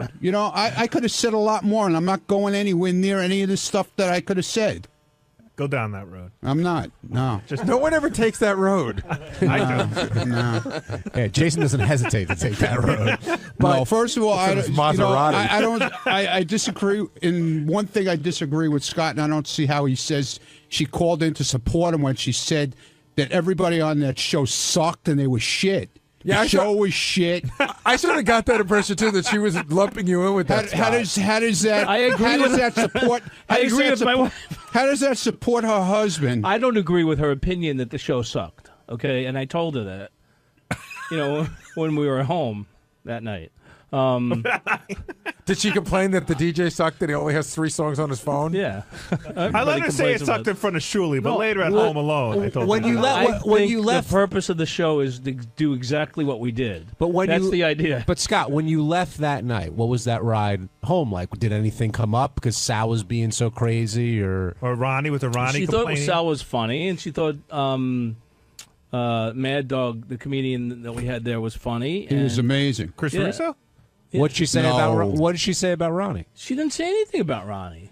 I don't believe you. I don't either. Come on, I don't believe that you guys got in that car and Ronnie's name didn't come up No, once. she said he could be a little rough at times, but I mean, overall, she didn't give me any other impressions. But the overall thing was the show. She didn't like the show. But what does that mean? A little rough at times. I thought With his language. Yeah, and I also think she was annoyed. Just my opinion. Okay, I'm not putting words in her mouth. My opinion was she was annoyed because at the beginning of the show, Scott usually does this dance. And he came to Shuli and said he really didn't want to do it because he was going to have friends in the audience. So at the first part of the show, I pointed these people out and I said that thank you for ruining the beginning of the show because Scott didn't do his dance. I think she was upset with that. That was my personal thought. Because after that, she had nothing to say to me the rest of the night. Johnny in Tampa, you're on the wrap-up show. Hi, guys. I just want to say, I don't want to say to Scott, that guy, Ronnie, is not a friend. I mean, he's a jerk. You don't get into an argument with a friend's wife. You stay away. You don't get your friend in trouble and run your mouth with your friend's wife. How did I get him in trouble? Old mommy, because he got into an argument with your friend, and your friend is standing right there next to you. I mean, what's up with that? Why don't you shut your mouth, say yes, ma'am, and move on? No, I don't. I'm not going to stand and be called classless and an asshole and everything else by somebody and just stand there and take it. You got the wrong guy for that. I'm sorry. Right next to you. You do it for your friend. You take care of your friend. I did take care of my friend. Believe me. Believe me when I tell you I took care of my friend. You did not. Oh, yes, I did. You know what? You don't know, okay? All you do is call in and run your mouth also. You don't even know what you're talking about, okay? I know how to take care of my friends. Good. Well, then you go take care of your friends, okay? You do that. And Ronnie, just to address that guy, Johnny, you didn't start in. Like, Robin called in to start yelling at you. And, well, I brought something up, and maybe that's what set her off. I said that I think also, in my opinion, that she thinks I'm a bad influence on Scott. For certain the reasons are, whenever we go out and we invite him to go, we invite her also. Never comes. It's always Scott comes alone. See, I don't think that she thinks she's a... See, this is what I get out of it. She doesn't think that you're a bad influence. She doesn't like you. Exactly. There's a difference. Well, it's to me, it's the same. If you don't like me, you think, Well, it sounds whatever. like it's more about the divorce and you moving on in life. But there were issues before that. Well, okay, but I think that maybe was the final nail in the coffin. Well, hold on, But guy. the other thing, I just wanted to say, Ronnie, you didn't attack his wife. Like, you didn't go after his wife. And you didn't throw him under the bus either with anything. I didn't. Right. That's why I didn't think that I would. I don't if he know where started it- I don't attacking even her, know I where would it have came from. I would have come to her defense. But she was doing fine. Well, we're sort of talking around it here. I mean, Scott, does your wife not like Ronnie? Apparently. Yeah. No, don't give me apparently. You know the answer to the question. Either she does or she doesn't. Well, she doesn't like him. Okay. I don't think that comes as a surprise. There's no surprise. I think she expressed that today. Did you know that, very Ronnie, clearly for a long time? I never know it until 100% till he just said it now. Well, you knew it from this morning. Yeah, I had my feelings, but he just confirmed it for sure. Obviously, I've been talked about that she doesn't like me. Obviously, because I got divorced and I moved on with some, younger girl, Chippy, which is like never heard of in this society. Scott, Before did she Ronnie- not? Yeah, I think we're going to ask the same question. Did Chief have these feelings for Ronnie before the divorce happened? Like, did she always think he was a bad influence? No, not at all. So when that happened, that was sort of. I guess she doesn't. I mean, she doesn't obviously agree with what he did. If so. Stephanie eventually gets old enough, do you think she'll like Ronnie? Maybe if the woman that he was with was a little older. I don't know. People get divorced. The marriages don't work out. I get it. But I guess she didn't like the fact that she's a lot younger than he is. I'm Scott the Engineer, and on Tuesday's wrap-up show, once again, I got my ass handed to me because I wanted to go bowling, so I asked a question if I could have some days off to go bowling, and here's what happened.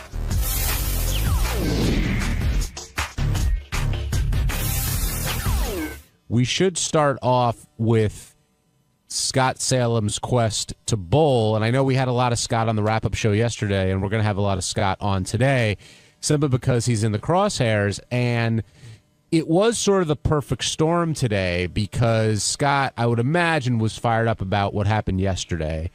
And the news broke the story that he had emailed Howard about there was a new PBA event and he wanted to go, and Howard had gotten an email. But that was at the tail end of this. What I heard, and Gary, you can correct me if I'm wrong, is Scott had talked to Doug Goodstein, yourself, Tim Sabian, everybody who basically said no to him, yet he persisted until he got a message from Howard, which basically said no. Now, Scott's argument, and I see him running down the hall now, I wonder if he's going to be as fired up as he was in the studio. Scott's argument is a simple one, which is, and Scott, correct me if I'm wrong, no one said no. People didn't answer.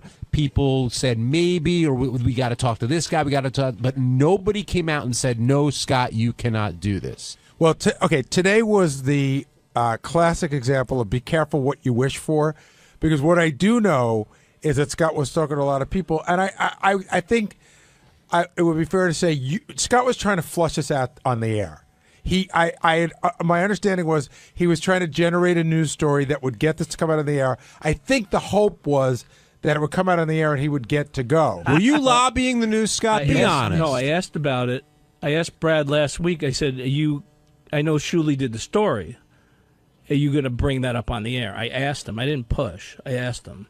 But it sounds like through the news, talking to Gary, talking to other people, it's like you were talking to everybody here about making this happen. And again, you're passionate about bowling. It's something that you want to do. Right. But was this an instance where you did hear no and just kept going? I never heard no.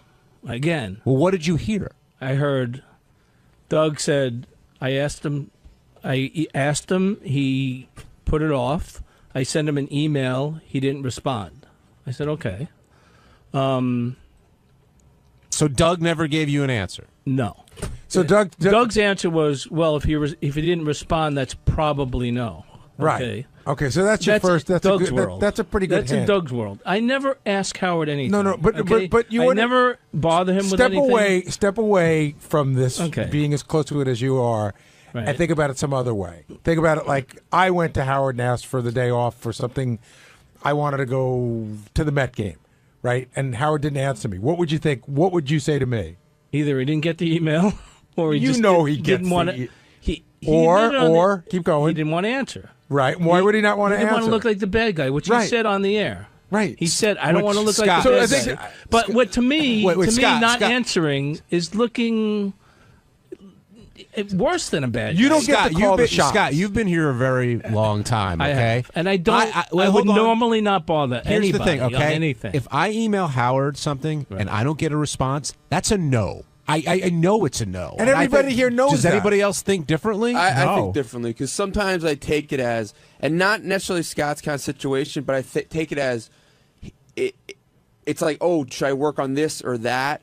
And if there's not an exact no yet, you're not sure if this is the. But you're if this is insane. Still percolating. You understand that? Like you're not. You're an outlier. Yeah. You're insane. He's right in a way because if Howard really wanted you to work on this or that, no, I know, he'd respond to you. But I think sometimes Howard doesn't give a no because, well, first of all, he generally doesn't give no. That's true. But I think sometimes it's just like it's not necessarily a bad idea. It's just not for right now. But he usually so don't do it right now. He'll usually say, or look, I know I've sent stuff in, and he'll be like, hey, this is good. Maybe Fred can help polish it up, or let's go in a different angle. Like he usually does give suggestions. And the other issue here is why is Scott, or frankly anybody, going to Howard in the first place when the protocol, as Howard said today, was you got to talk to Gary first. Always. Let me go through it. So the Doug thing, Doug said probably not. He didn't get an answer. I waited about a week.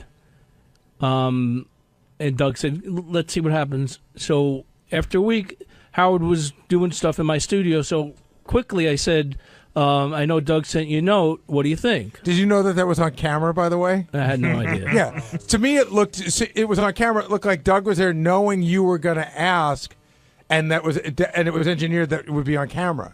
I didn't even realize it. And what did Howard say? He said, Now, he could have ended it all a month ago by saying, I get that you want to bowl. I don't like the idea. We did it last year.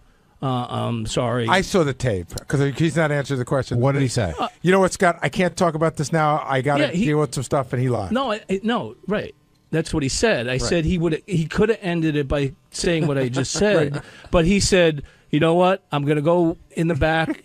I'm tired. He avoided you at first. I'm crying. Scott, this is Fitzsimmons logic you're using. I was going to here. say, yes. Of course he avoided me. And I didn't appreciate that. Didn't you think that Greg Fitzsimmons sounded like an idiot when he went through his whole thing with the book and Howard? I mean, didn't you think so? As an objective observer? But Greg doesn't work for him for 26 years. Because you sound exactly like him right now. But Greg doesn't work for him for 26 years. All right, so this is like maybe the first request in all that time that I've made like All right, this. so Howard avoids the question, what's your next move? He said, let me talk to Tim and Gary. So now you're waiting on Howard So I to get waited back again. to you? I can give you a little bit of background on this, by the way. I can give you a tiny bit of background. Scott came to me to ask me about it, and I put Scott off. Right. I he knew. said, Hold on. Let me finish it. Go ahead. I knew the answer was no. Tim, for some bizarre reason, I said, Tim, did you talk to Scott yet? Because he came to me. And Tim's like, yeah, well, we have to discuss it. I had to remind Tim that we had discussed it. So Tim was a little slow getting the answer. And I could have said something to Scott, but it was actually, it's Tim's place to say it. Like, I didn't want to cut Tim's legs out. Tim is the one who should be having the discussion with him. And then when I heard Tim this morning, when I was talking to Tim, and Tim said, I said, Tim, what did you say to him? And he goes, not a good idea. I told him no. I go, well, did you tell him no, or did you tell him it's not a good idea? And while I don't think that Scott should misinterpret it any other way, not a good idea is no, I don't know why Tim didn't just say the answer's no. Right. So Tim didn't say no to you, but he did say, he said, let me advise you as a friend. So but even you said today. But even you said you're not his friend today. Well, I'm not his friend, but what does that mean? I mean, does it? It sounds is like it giving me like unofficial answer, not officially? What do you think? What do you think, you man? Want this is like Richard Christie does this sometimes. I'm you being, want this I'm so being bad. very particular here. Yeah, you want this so bad that you don't want to read between the lines. I didn't want to read between the lines. You know what you are? You're the chick at the door who's crying and go, tell me to leave. I won't believe that we're over until you tell me to leave. So he said drop the issue. No, really? He said drop the issue, so I dropped the issue. That's what happened to you guys. Howard's not interested in covering it for radio, television. Fine. Right. I got it. Okay. Let me see if I can get some vacation time off for those 3 days that I needed to. Okay, so let's pick up there. Yeah. Who in the history of the show of the very main players do you know that's ever taken vacation time when the show is on? Robin. Well, actually, she didn't. But Howard, I just thought of this. Howard actually moved his vacation so Robin can go to Guatemala. Right. Last year, he moved a vacation week for her. She had to go to Guatemala. I got it. You know that. So you think you asked me a question and I gave you an answer. I didn't expect him to move the week. No. But then why'd you bring it up? Well, you answered. You asked me a question. Okay. Who should Howard have moved the week? I didn't know. He shouldn't move. Okay, well, so then actually, okay, let him move the week. No. So we got that. So let's say Howard said yes to that. You don't have an issue taking 3 personal days or 2. I don't know how many days vacation during a week that we're on live. You have no problem with that. Well. Someone using your office, you're bored. Yeah, do you think about the message it sends in terms of you needing to be here? So one time I was out for a medical issue for a few days. Which absolutely, that's what fine. personal days. Last year he sent me to Vegas, so I was out for 4 days for that. So obviously someone did fill in for me those 2 times.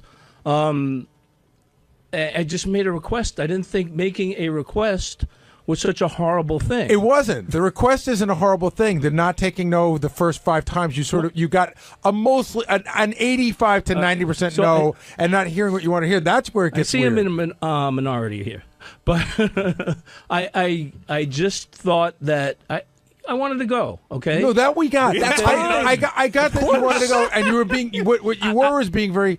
You started to become passive aggressive about it, like you got to tell me no.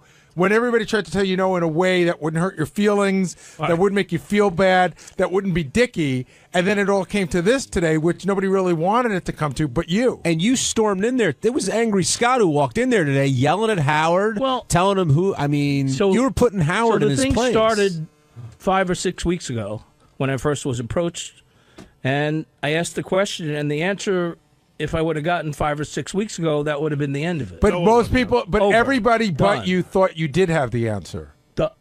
Well, no, I didn't get an answer. You got an answer. Tim, you just didn't hear it. Tim, were you giving Scott friendly advice, or were you politely telling him, no, drop it, move on? I was politely telling him to drop it, move on.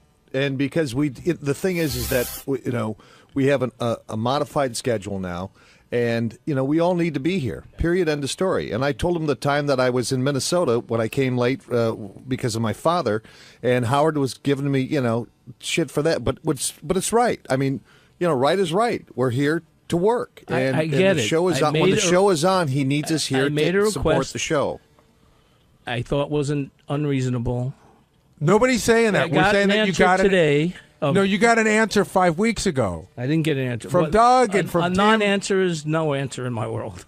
But you eventually did get the answer of no, they don't want Howard TV covering it, because you said you came to this conclusion somehow, right? Well, so drop the bowling issue. Once you got drop the bowling issue for TV and radio, which I did. And then you continued to try You're told to drop the bowling issue, and then a day later you put in for vacation to go bowling. You're not dropping the bowling. You're dropping the TV angle of it, trying to get a free trip, but you haven't dropped the bowling get a free angle. trip. That has nothing to do with it. I get that. But do you recognize that you want this so bad that you may not be thinking clearly? Because you do want it bad. I understand that. Of course I do. And I'm still disappointed, but I understand that, they want me here. They need me here. And By the way. But it seemed like, in a Sal sort of way, it took Howard to come on in the air, say, what the hell are you emailing me for? I am saying no. Doug's in the room. Gary's in the room. You talked about Tim. I needed to be hit over the head with a hammer. Did you really, though? Well, no. I 99% knew the answer was no, obviously, but I gave it another shot, thinking maybe I could change his mind. Maybe, he's like, all right. For this. So you did hear no then, because you're trying to change his mind. Well, I didn't hear.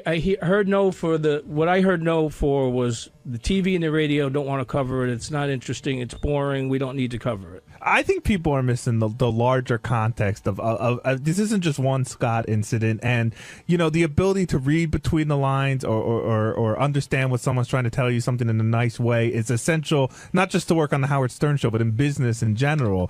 But I think that this has nothing to do with bowling. This is my whole theory. You're such a douchebag. What? I mean, really. Wait, you don't like my theory? Wait, hold on. Let him give his theory. Do you and not then want yell me to at say him. it's not about bowling, or it's all about bowling, Scott? Okay, but I think he has a real problem taking orders from Tim. I've seen it. I know that Scott got upset. He wanted to hire somebody one time, and Tim said no, and he fucking flipped out about it in a very real and scary, loud way. I know one time Tim asked Scott for if he had any ideas how to upgrade his studio. Scott gave him some. I know Tim took some of the ideas and didn't take some of the other ideas, and I know Scott flipped out about that. Why do you ask me my advice if you're not going to take all my... I think the real issue is between Tim and Scott and has nothing to do with bowling. Well, I think, my opinion is that there's some underlying issue with Scott that he feels a victim and always a victim. And there are certain things that go on in our area that, there are processes in place and things take time, like equipment needs to be approved. But Scott, instead of asking, would rather blow up and pop off than find out what the real answers are. But there's some underlying issues that I think you feel victimized all the time. I really do. You're a good guy. I like you. And I try to work with you and try to, develop a relationship with you. When I hear that, I'm not your friend, when I'm not here to be friends, but I'd like to get along with people that I work with. But I think you like to put yourself in a victim state. So that's my opinion. Okay, well, that's fine. That's your opinion. Getting back to what Jason said, of course, it's a thrill to bowl with professional bowlers. If you had some passion, or if Gary was given an opportunity to play in a real baseball game with the Mets. I was saying my thing was like I got to go on tour with Bruce Springsteen. That would be the safe thing. And would Howard let you go do it? That's a passion that I have. Or Bruce said, Gary, come to the I want you to play sax for me not instead even of play Clarence Clemens. Come stand on the side of the stage this day. I want you to be my personal guest. Would Howard let you take a week off of work to go play saxophone with Bruce Springsteen? He wouldn't. No. Okay, so there you go. But okay, but I approached this as we did it last year. Howard sent me out there, which was. But that question was answered pretty early. That it doesn't work for the show. Okay, but that's fine. I get it. And the PBA said, regardless of whether the TV show or radio show is covering it, you're welcome to bowl. That's what they. See, this is where you fall off the tracks because nobody cares what the PBA thinks. Well, I'm just telling you. I'm being very blunt. Are you aware what the PBA is? I'm just telling you what. I'm just telling you. Police Benevolent Association. I was offered again. We understand that, but we know what they want. But we know what they want. But that has nothing to do with what we want. I know what they want too. I mean, don't they have authority over the situation? But Scott? What about what Tim said? I mean, because Tim's not the only person who said that before. Are you playing the victim all the time? In fact, quite honestly, it was said pretty often before Tim ever worked with us. I don't try to play the victim. Okay, I don't try to play the victim. Leave it to the victim. Yeah. Go ahead, Scott. No, I don't try. I don't want to be a victim. So. That's all I'm going to say on that. Well, because what Jason was also inferring is that there's an underlying thing going on between the two of you. That's what There's no doubt about it. And at some point, I don't know how much time we have left on the wrap-up show, but at some point, it's you guys are going to have to deal with it because I see it every day. And there's a thing going between, I don't know, I think that both of you think the other one doesn't respect each other. That's exactly what I was going to say. I think there's a missing level of respect coming from both of you. And you guys won't talk. And I'm not saying that Tim doesn't respect Scott. I'm saying I took Scott out to lunch the other week. Yeah, I'm saying that Scott does not feel respected by Tim, and I know that Tim doesn't feel respected by Scott. I think we have disagreements. I mean, I try to request something. I don't want to get into it on the air. That's not right. But this guy just took you out to lunch, and he said, and then you go right back and say, "I'm not his friend." Did that hurt Tim when you heard Scott say that today? I would imagine that it did. Tim, take me out to lunch. I'm your friend. We'll work it out. Are you guys on Facebook? Are you friends? No. Scott untags pictures with Tim. The bowling is strictly me and not anybody else. That it's a great thing in my life. I get it. I get it. It really has nothing to do with anybody else. So, personally, it was a great experience, and I wanted to do it again. Okay. What I would say is I think that every single person on this show could come up with an example of something that they really wanted to do that would make them be away from work. I know, but they don't have that opportunity. And they I have the opportunity. No, we've all had the opportunity. Now, Richard, I'm almost positive that Richard's had opportunities to go on tour for 3 months at a time. Oh, 3 months. I mean, listen, it's a passion, 3 right? days. Oh. But I mean, we've all had, like I said, I've had the opportunity to go to the Super Bowl. I've been given the tickets, and I was invited to go on somebody's private jet. Like I told and it you, still didn't get me home in time. I don't think it hurts to ask. Okay, you've been here so long. I don't think it hurts just to at least ask and get an answer that somebody respected your answer. And all I said was, somebody could have come to me and said, "We appreciate that you want to go, but we'd rather have you here. There's shows this week. We need you. You're important to the show." But there's no knowing that. And no one appreciated that. That's right.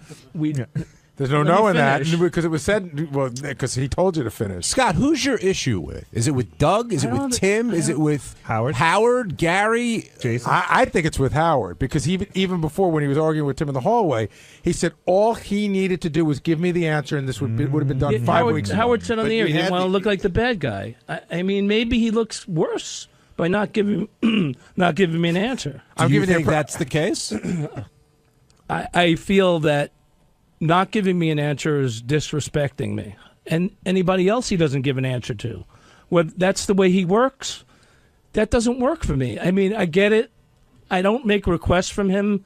I think this is the first request I've made in 26 years. But it's not. It's not. And I can't think of the others. But do you think that every office operates any differently? Yeah. No. No. I mean, yes, I think that people would make a request and they would get an answer. To be ignored to be ignored is worse than getting a no. But what about if your request is unreasonable? I don't think it was unreasonable. That's the thing. I don't think it was unreasonable. And that's where I think there's a really big difference. To say, can I take time off after you know that it's not good for the show? I understand that part. But I want to take time off to go do what I want to do. You know, we all want to do that. That's an unreasonable request. With this modified schedule, it's even more important that we're here for the shows. It's even more important that we're here and we don't miss it unless it's an emergency, a personal family emergency or some type of emergency. Hey, I'm Medicated Pete on Wednesday's wrap-up show. We talked about BB Jones and other things that came up on Howard's show this morning. Check it out.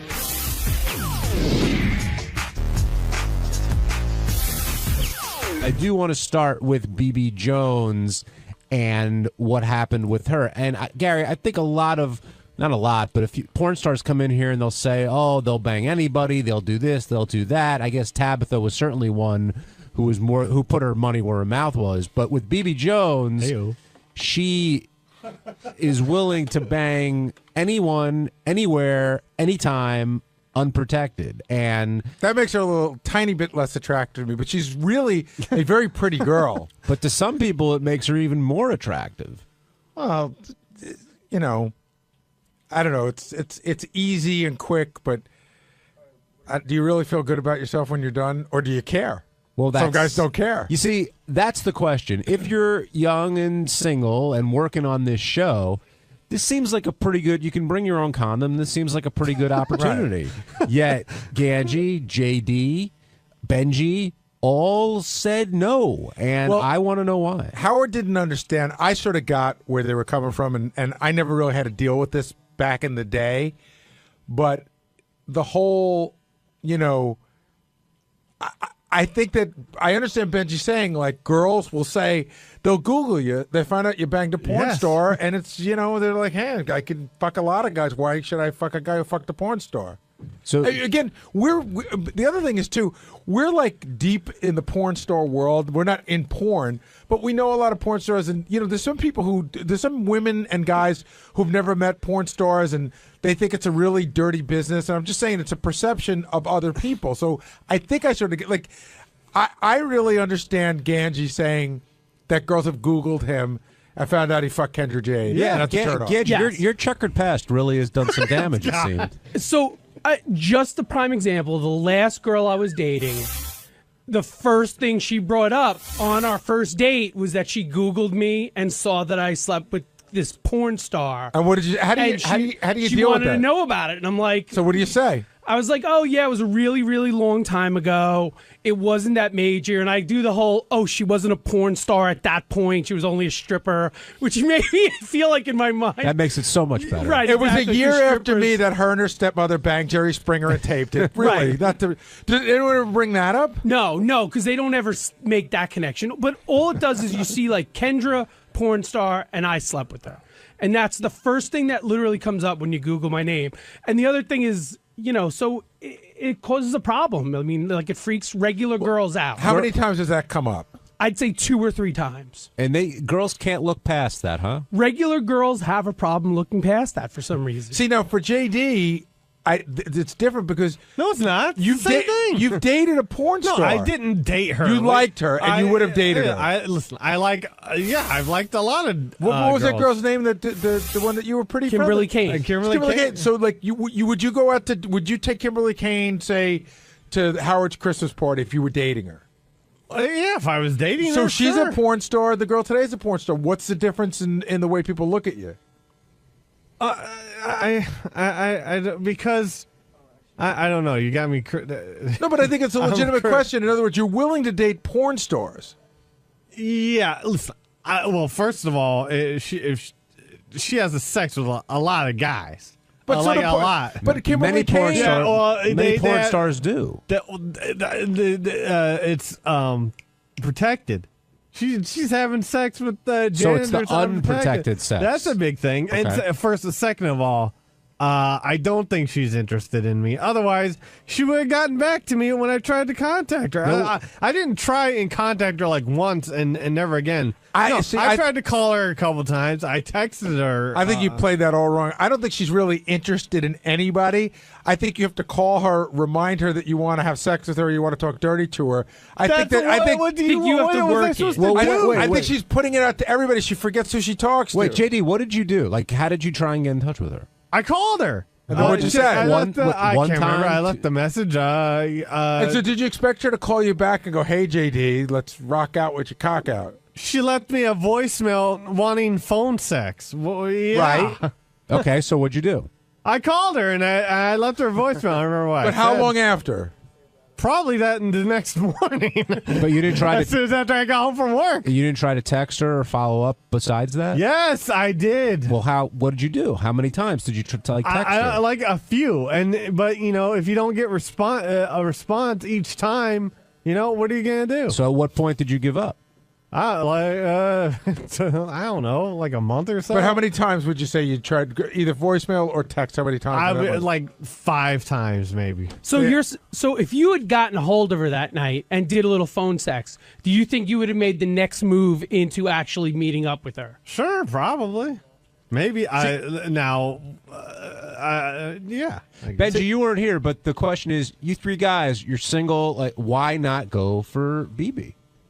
When Marianne from Brooklyn called and said, no, how can you say it's a stigma? It's not a stigma to me, but it's a stigma to how other women. Why do you look care? at it? Because you don't usually seem to care about those things.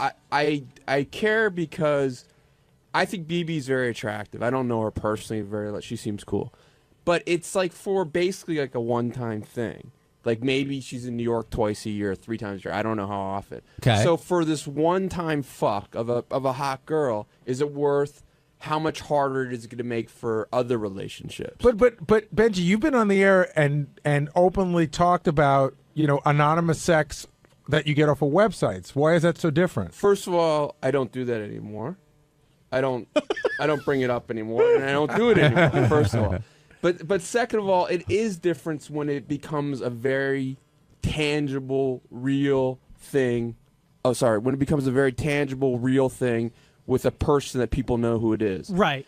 Now, I have interesting breaking news. I don't know if this has come up. And I checked with Howard to make sure it was cool to bring up. Okay. She rejected Pete. How so? What? She said she wouldn't fuck him. When did she say that? This is what now I'm getting this secondhand from TV guys. Pete, get over here. Go ahead.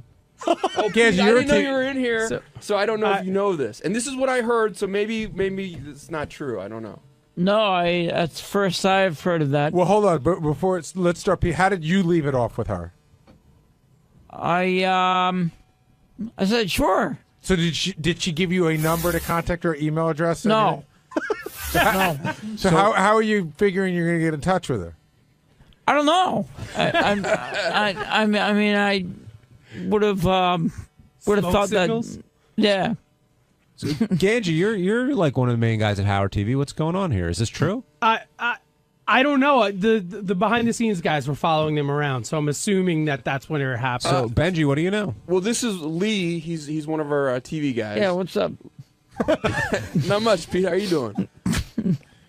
About this news, what's So Lee told me. I said to Lee, this was maybe he's coming down. I'm sorry. I said to Lee Garowitz, I said, "Oh, did Pete leave with BB?" And he goes, "No, actually." She said, and Pete, just say it, that she didn't want to. She wasn't interested in having sex with Pete. Now I don't know if she just said just Pete specifically or anyone here, or I don't know how that goes. And I saw Howard on the way out because I wanted to check with him to make sure it was cool to bring up, and he said it's cool. So, but I didn't get that firsthand. I mean, she clearly agreed on the air. I mean, after Pete serenaded her, and she was all up for it. Doug, do you know what's going on here? Yes. She is claiming the Can't hear you. How's that mic?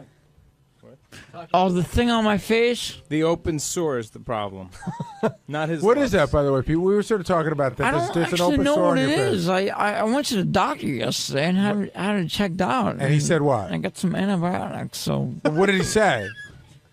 It was just like some sort of pimple that I squeezed and just pussed all over. And so that might be the reason why. Pete. Do you think the open sore is an excuse? No, I don't know. I will tell you that we looked at it before, and Pete, don't take this the wrong way. He does sort of look like an AIDS patient. You know what I mean? With a big sore. I'm serious. How does he take that the right way, Gary?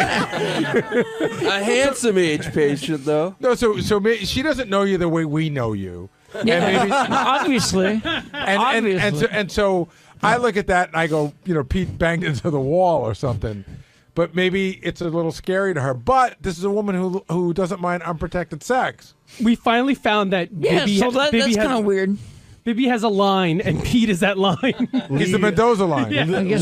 So if Ganji has this sore, or Benji has this sore, let's say, do you think it would have prevented this from happening? That's pop a pimple real quick. No, that's a very good question. I don't know.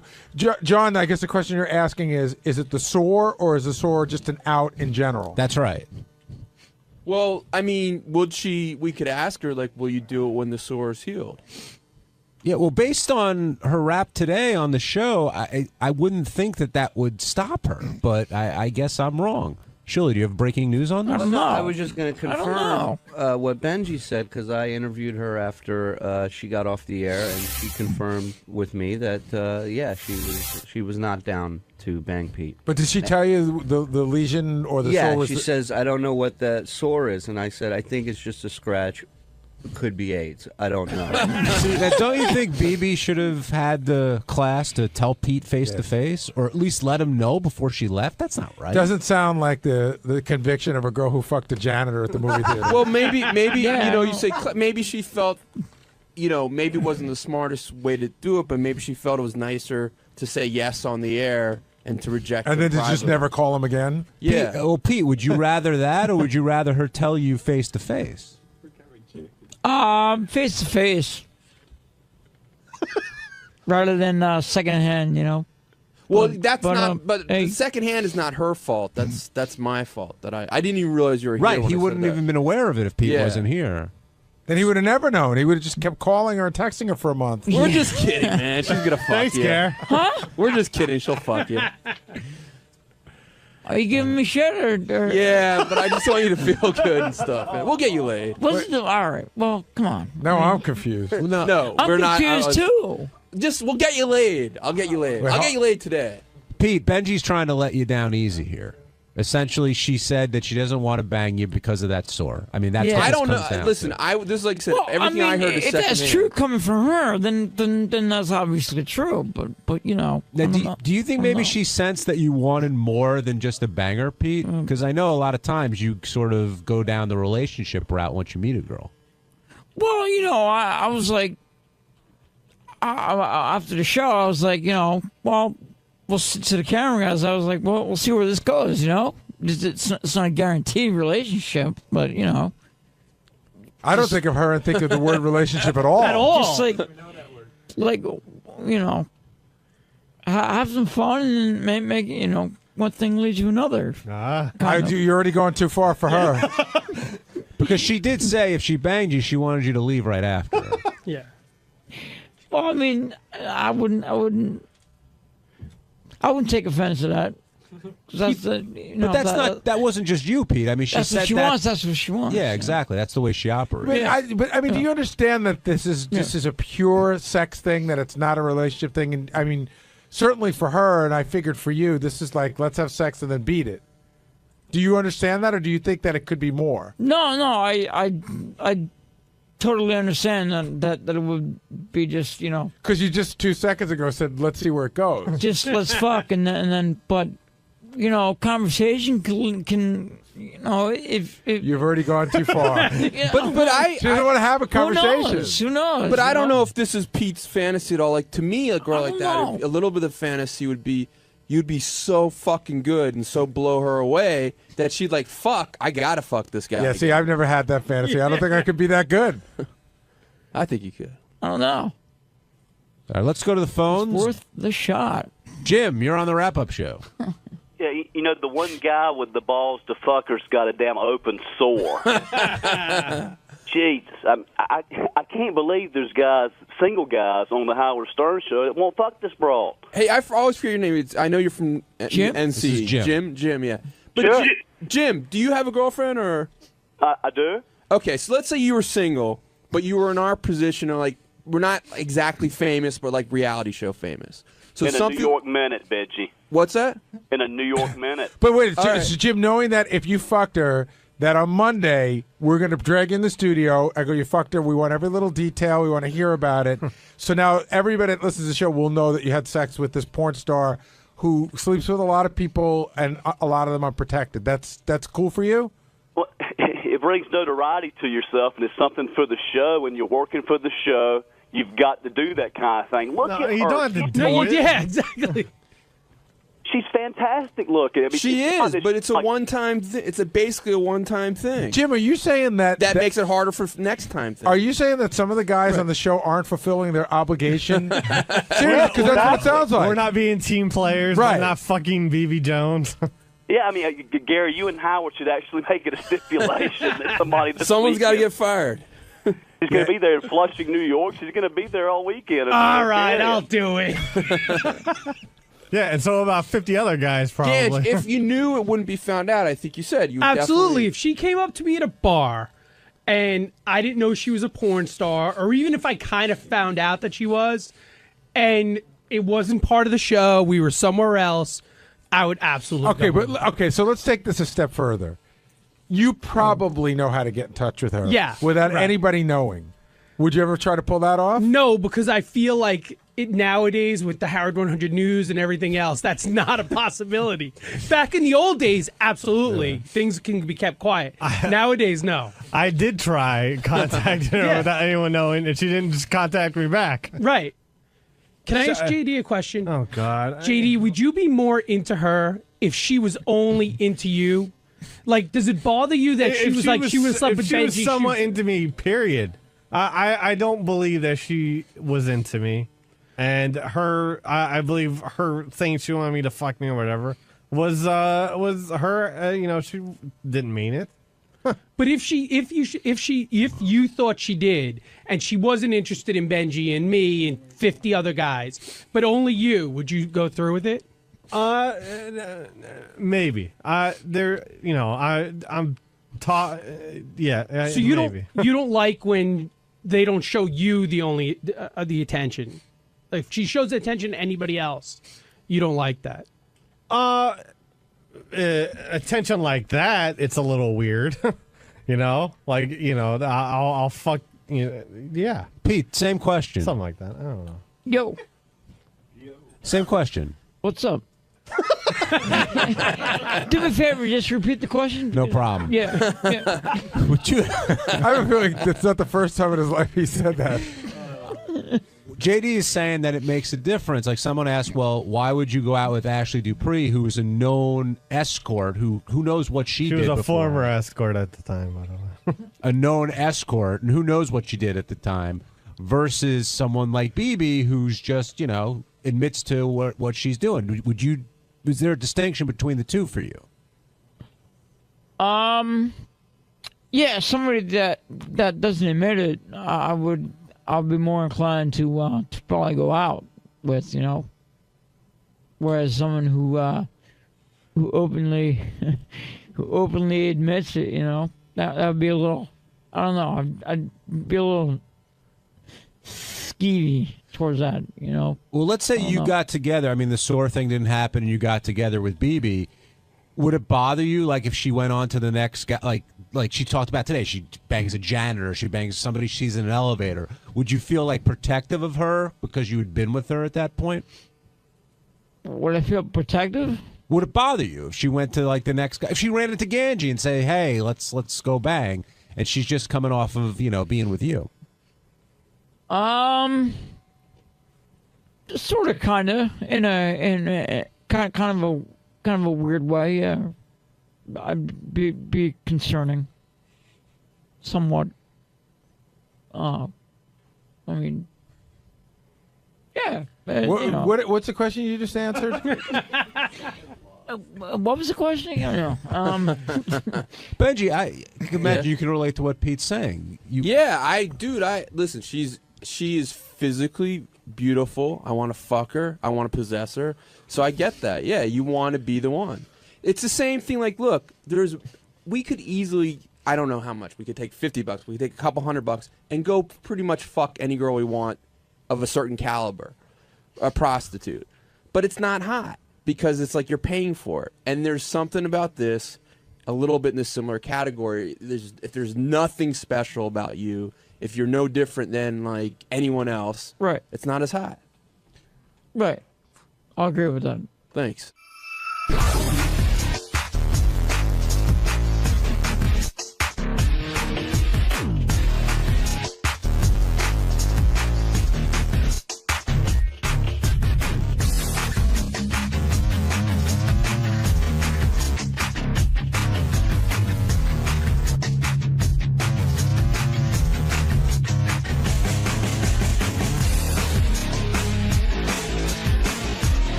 Rosie O'Donnell's on the phone. Well, first of all, Rosie, congratulations. You got an excellent write-up in the Post today about your new show. They're saying it's a breath of fresh air, the blah, blah, blah, blah, blah, going on and on, raving.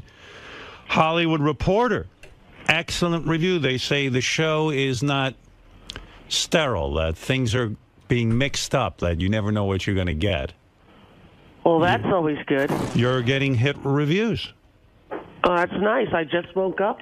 I haven't read anything, so I'm happy to hear that. Where are you now, in Chicago? I'm in Chicago, in my very cold dressing room. With Oprah's staff. Now, here's my prediction. Go ahead.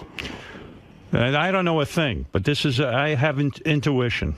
You got a hunch. And you can deny it if you want. I might. Oprah's staff likes things. Is it Oprah's staff? Yes. Rosie was given Oprah's staff. Listen, it's a very successful staff. Okay. But they like doing things where everything is very packaged, very produced.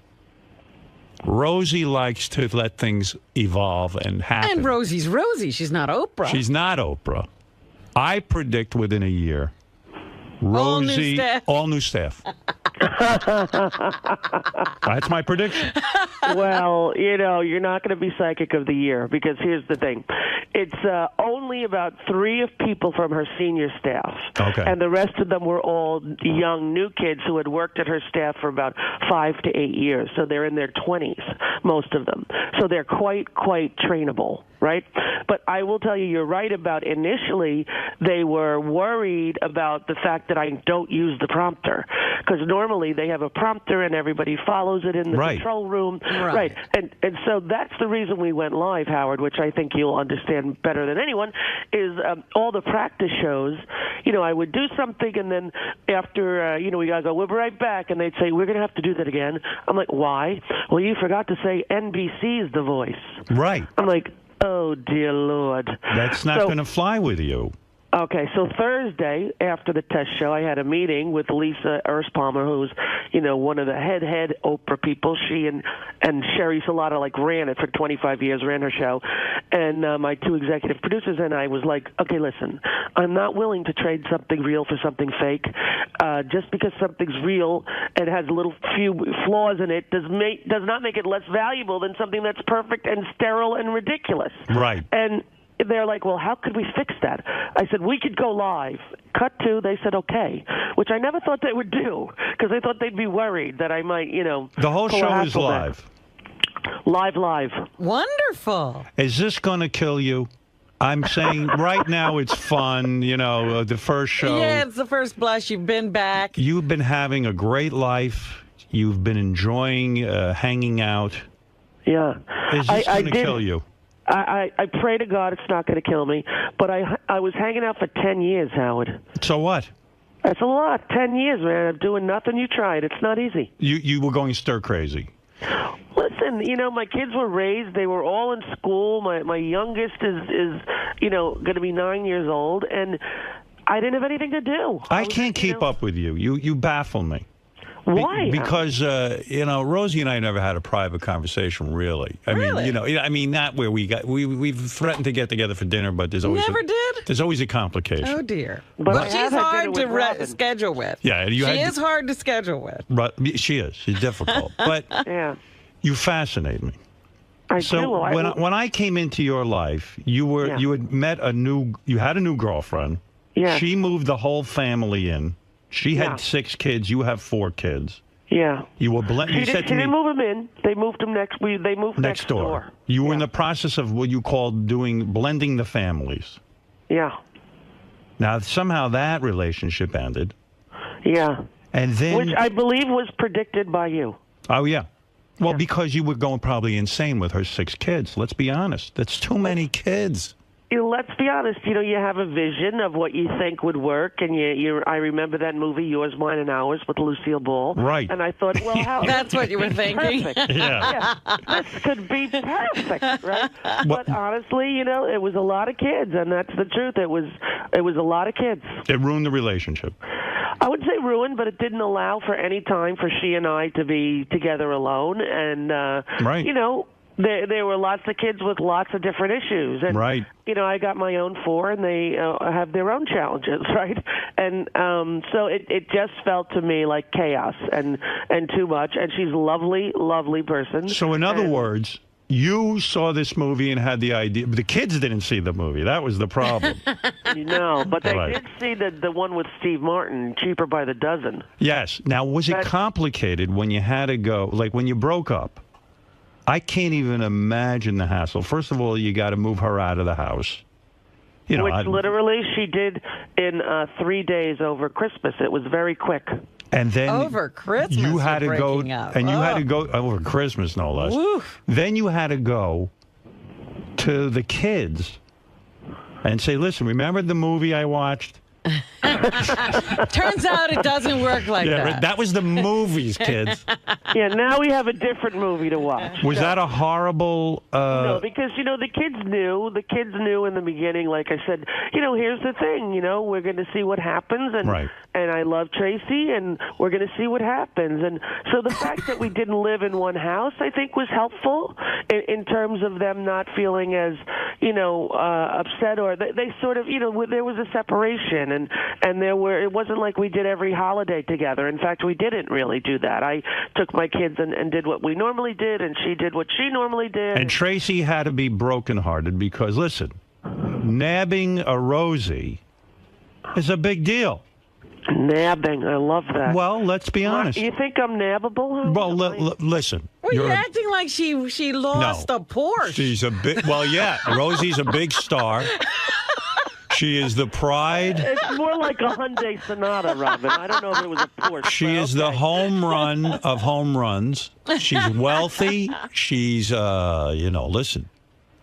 She's everything a woman. She's also a good person. Yeah, right. So, when you broke up with her, it had to be, the worst. Well, just so you know, it was not. It was. She made the decision. It wasn't.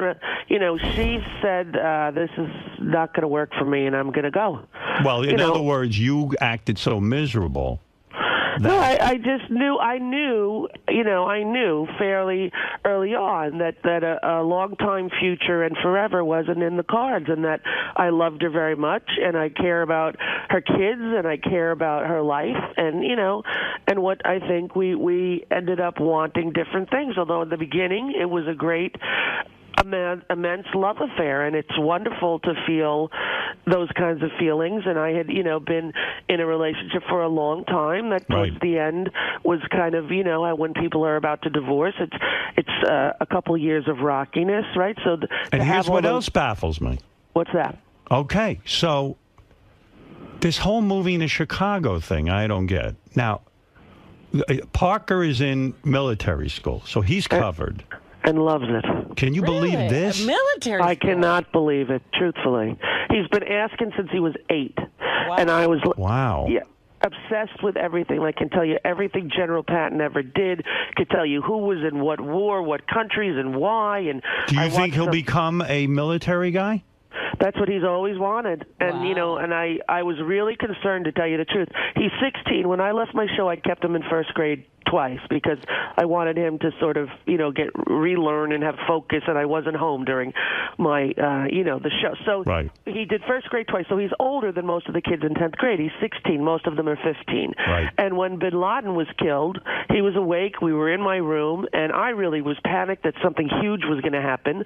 Like they dropped the nuclear bomb, because the president doesn't give a press conference on a Sunday night. Right. And they announced that he's dead, and my son goes, "Oh, shit." And I go, "What, honey?" He goes, "I wanted a shot at him, Mom." And he was This is some serious. kid. This is some kid. Dead serious. Here you are, a peacenik, right? You are someone. Totally. And this kid is rebelling by becoming a military guy. Well, that's what I said. I said, how do you piss off your left-wing, liberal, pacifist, lesbian mother? You join the military, But, I'm and like, you don't were the you want to stay home and get drunk and have crazy sex with Right. your parents?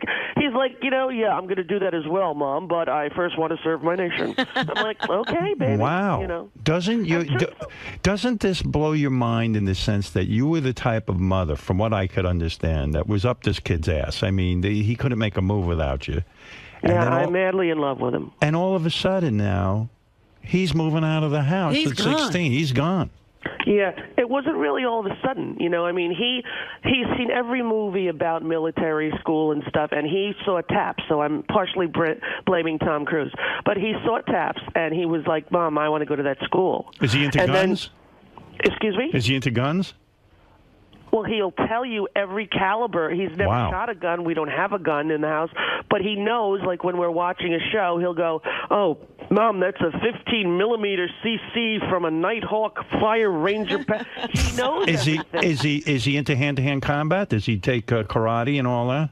No, but he's into football and athletics, and he's he's very sort of cut, and he's like he looks like he belongs in, like when I saw him in his uniform, they had the graduation from the plebe to the cadet, and I was up there 2 weekends ago, and I was stunned.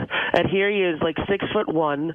He lost 20 pounds there. He's fit. He's cut, and he's so happy. Wow. And everywhere we went, like I took him out to dinner to celebrate, and we're at some steakhouse up in Valley Forge, and people in the waiting, to get a seat said to him, "Thank you for your service," because he looks like he's in the Navy. Right. Wow. And wow. He goes, "Thank you, ma'am. I'm still a cadet, but I will pass on that to the men in the arms." He would say the whole thing, Wow. He called me ma'am once, Howard, and I almost had like an aneurysm. You're kidding. I'm like, "Honey, you do not ma'am me ever." This it sounds is like disrespectful to ma'am your mother. You're not kidding. This sounds like remember that show with Michael J. Fox? He was like a Republican, but his parents were hippies. Oh, he's not a Republican. No, but I'm saying he comes from this piece. You personally were upset that they killed bin Laden because you felt he deserved a trial. Opposed to war.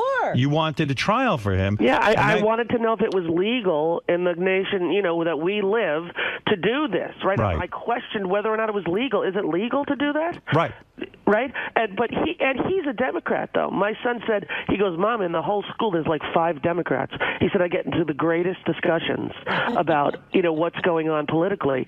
And he grew up in a family where we discussed politics at the dinner table. So he's well-versed in what's going on. But here is the turnaround in your life. You left your first show, which was very successful, because you wanted to be home with the family. The kids were young. Right. Now, all of a sudden, you're living in Chicago. You got your one daughter with you. Two of the daughters are living with Kelly. A daughter and a son. A daughter and a son are living with Kelly. Well, they're doing halftime, right? So the oldest boy, Parker's away. Chelsea's living with me, and the two little ones are doing, half and half. I feel like you're free and clear now.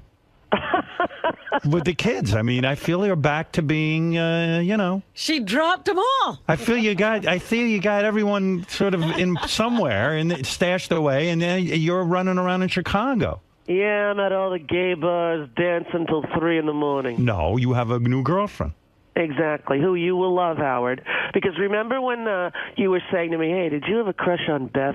And I said to you, when she did The View, and I was like, no, she's too perfect for me. I'd be too intimidated to go near a woman who looked like that. Right. Cut to, I'm in Starbucks, and I see this woman in front of me, dressed perfectly, very Beth-like, holding a puppy, and I have a puppy just like it, and I was thinking of getting another one for Chicago, and I thought she was a straight 28-year-old, because that's what she looked like, and I start talking to her, and I'm like, And by the way, this one, just so I'm clear, this one doesn't have any kids, right?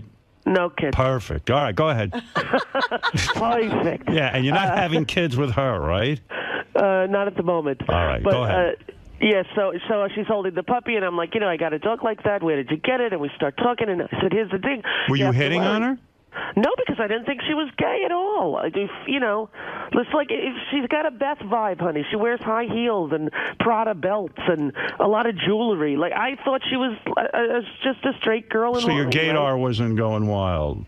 Honey, not only was it not going wild, it didn't even register a possible blip. But why did you start talking to her? Because she was beautiful? No, because of the dog. Exactly, because of the dog. But listen, Rosie sees 50 people a day with dogs. She tells them to fuck off. Why did this one she's all of a sudden talking to? I'll tell you why. Because I have a 4-pound Chihuahua, and she was holding a 3-pound Pomeranian. Right. And I wanted to know if it was full grown because, I can't bring the big dogs back and forth. So I have a little Chihuahua, and my daughter Chelsea, who's living with me here, I wanted to get her a little one so Missy would have a friend and blah blah blah. So so when you're talking to her, does she recognize right away it's Rosie O'Donnell? I think so. Okay, yes. go ahead. But she didn't say it, And she's wearing a little hot dress, and she's got high heels on. No, she's got like jeans that your thigh don't touch kind of jeans. Right, like and she's 28. No, she's 40. 40. She looked 28. Tight ass, big boobs, the whole thing. Honey, you're a dream girl. I'm telling Really? You. Remember in the studio? Who does she look like? Julianne Moore. Oh my. Yes, red hair, green eyes. So you're talking to her.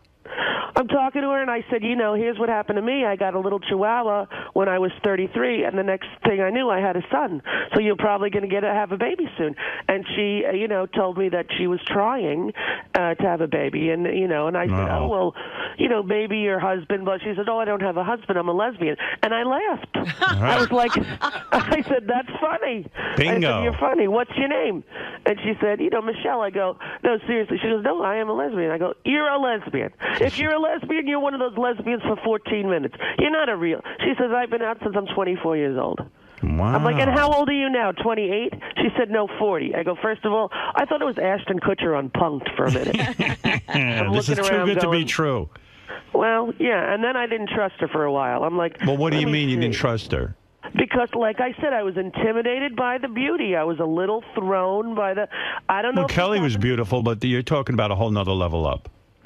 Kelly is beautiful, and it's not about levels. It's just about she's very much of a girl. I've never dated a woman who is so much so feminine. Exactly. So wait a second. You meet this girl in Starbucks. Yeah. Oh, wait, here's a picture of her. Oh, yeah, pictures flying Oh, yes. Yeah, you enjoy that, Howard? Oh, yeah, baby. I thought you might like that. I thought of you. You'll bring her over to my more place. Than once. We'll more than once, Howard. We'll get her in a bikini. Oh, yeah, she has a few. Oh, look at her. She is lovely. Yeah. Is she wearing a wedding ring with you? No, she is not wearing a wedding ring. It appears to be. Wow, she's some knockout. Yeah. You know how to handle something like that? Howard, that was my concern. I was like, hey, what am I? You meet her in Starbucks. How long before you take her out on a date? About 2 weeks. What did you do? You started texting and calling? Yeah, my daughter was in the hospital for a while, and so I was going back and forth to the city. What is that all about? She's all right? Yeah, she's okay, but for my 14-year-old, and so I was in and out of the city a lot for like a month, and so I didn't really have any time. So we talked for like 2 weeks on the phone and texting and emails and stuff, and then that's romantic. And it was. Are you burning with desire for her?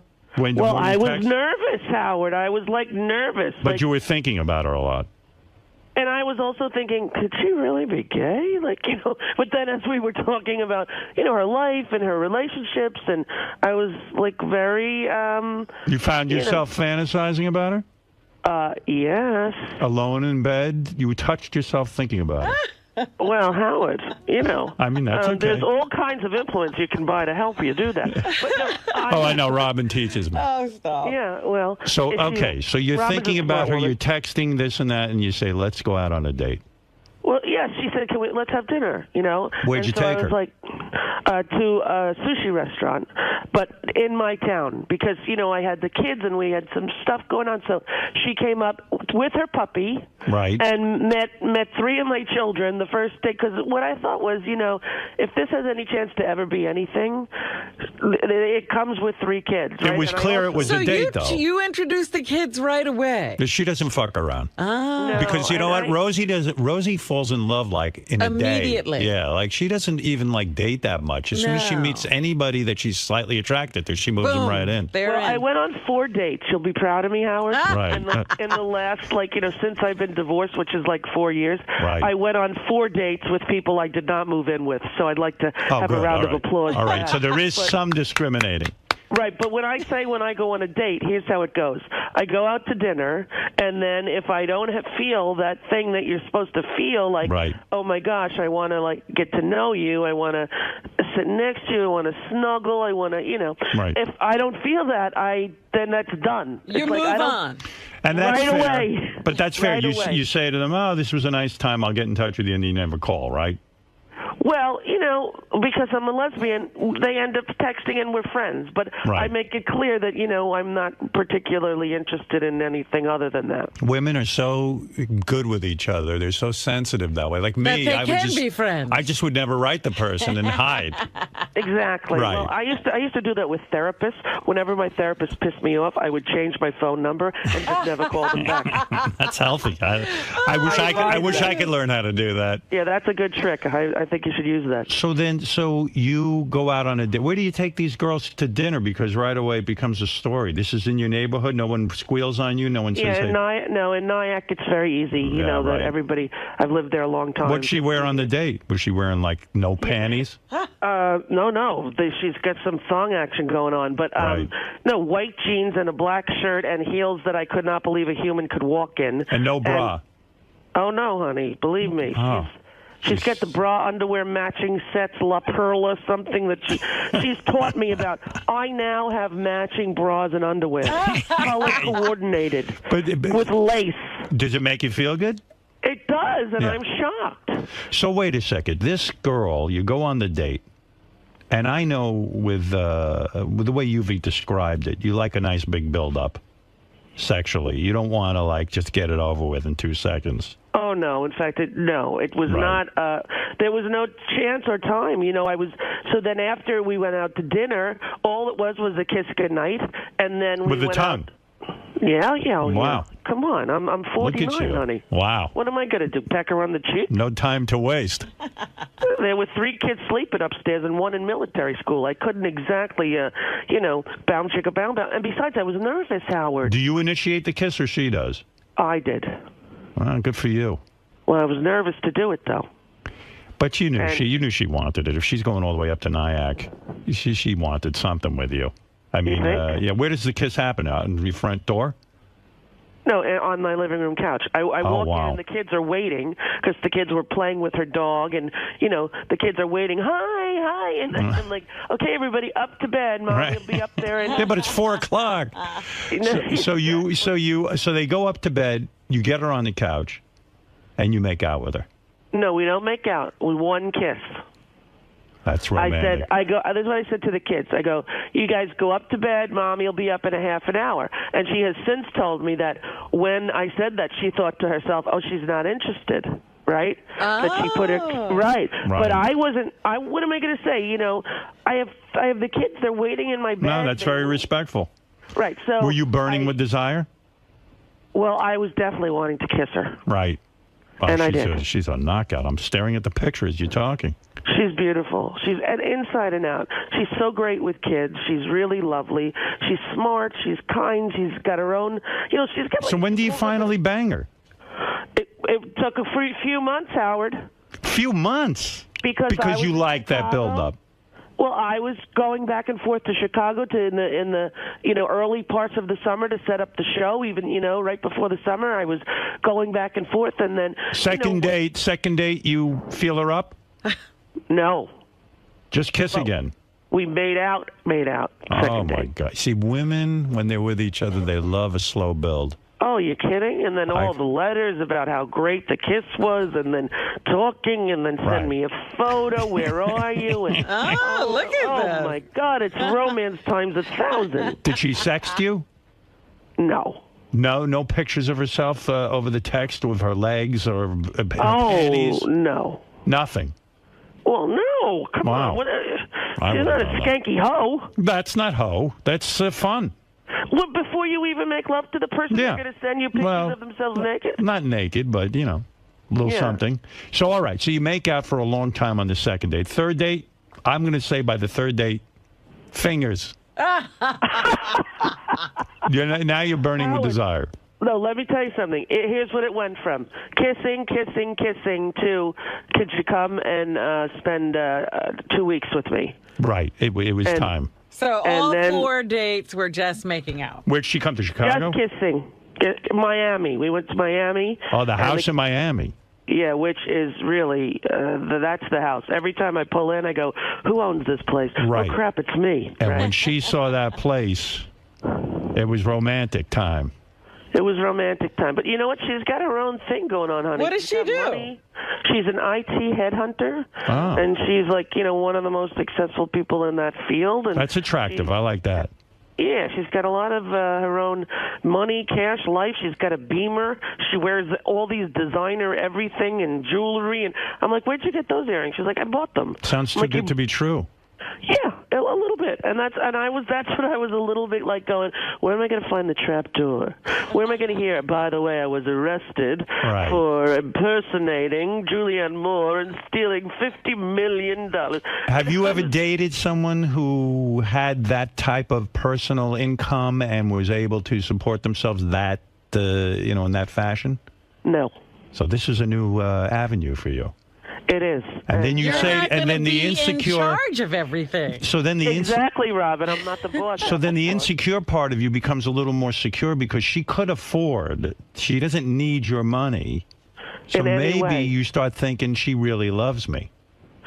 Well, I don't think, Kelly didn't need my money. I mean, Kelly comes from a trust fund baby. She was a very rich kid. Good. Right? But, Michelle grew up very similar kind of financial way straight that I did, although she was in the most western part of upper New York State.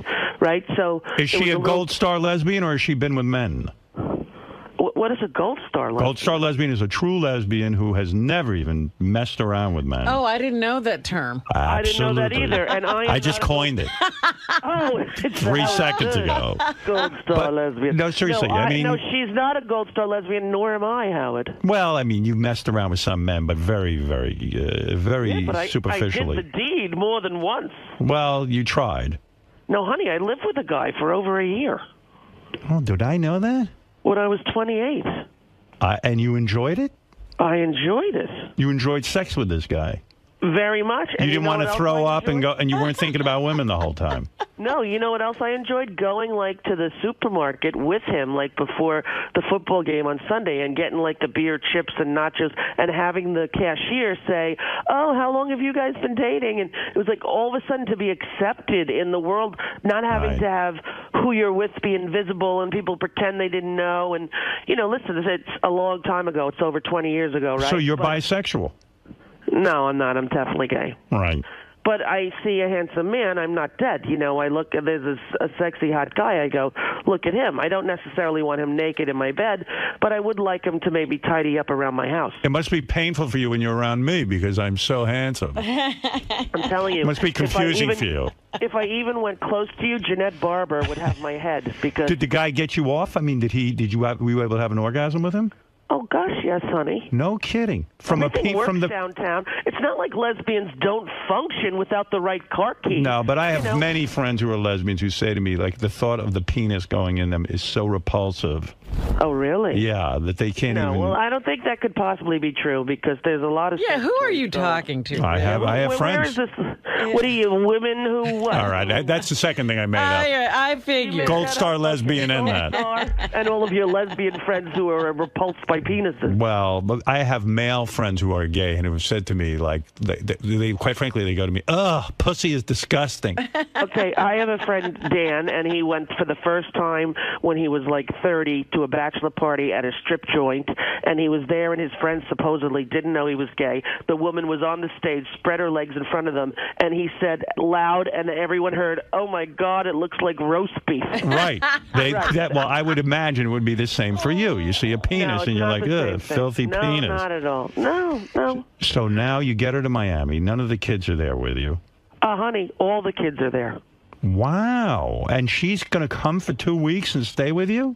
Yes. And go in the bedroom with you? Yes. That's a bold move. And here's the best part of her. So we're in second night. We're in the bed. The kids. We've put the kids to bed. They're asleep. We're in the bedroom. All of a sudden, knock, knock, knock. Come in, and in comes Vivi. I can't sleep in my room, and I'm thinking, oh dear God. And then in comes Blakey. Mom, if Vivi's gonna stay in here. And the then hot Chelsea girlfriend comes- is laying there in lingerie and. Yeah. Ay, vey. And you know what she does? She goes, "Come on," and moves over.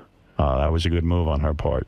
Not only it's innate, it was an innate thing, and I thought to myself, this is so perfect, right? How was the first night of making love? Awkward because I know you're shy. Were you Correct. able? Were you able to get off, or were you so shy that you dried up? I was no, honey. No, when Mommy's on bioidenticals, and trust me, downtown Niagara Falls. Because But, you're on what? Biomedical? Bioidentical hormones. Beth doesn't have this yet. When she gets to be my age, Is this you because know, of menopause? Yes, honey. And it introduces female hormones and makes you wetter. If you don't It have keeps everything hormones, working. it makes. Are you on it, Robin? No, I'm fine. No, you're not. You've Yes, told I me you've am. had to use KY. Never. I lied. No, you didn't. I did not. She made that up. That's like the Astroglide star hetero. Do you have to worry about safe sex the first time you're with her? Like, do you guys go get checked out, or you have to do dental dams and all that?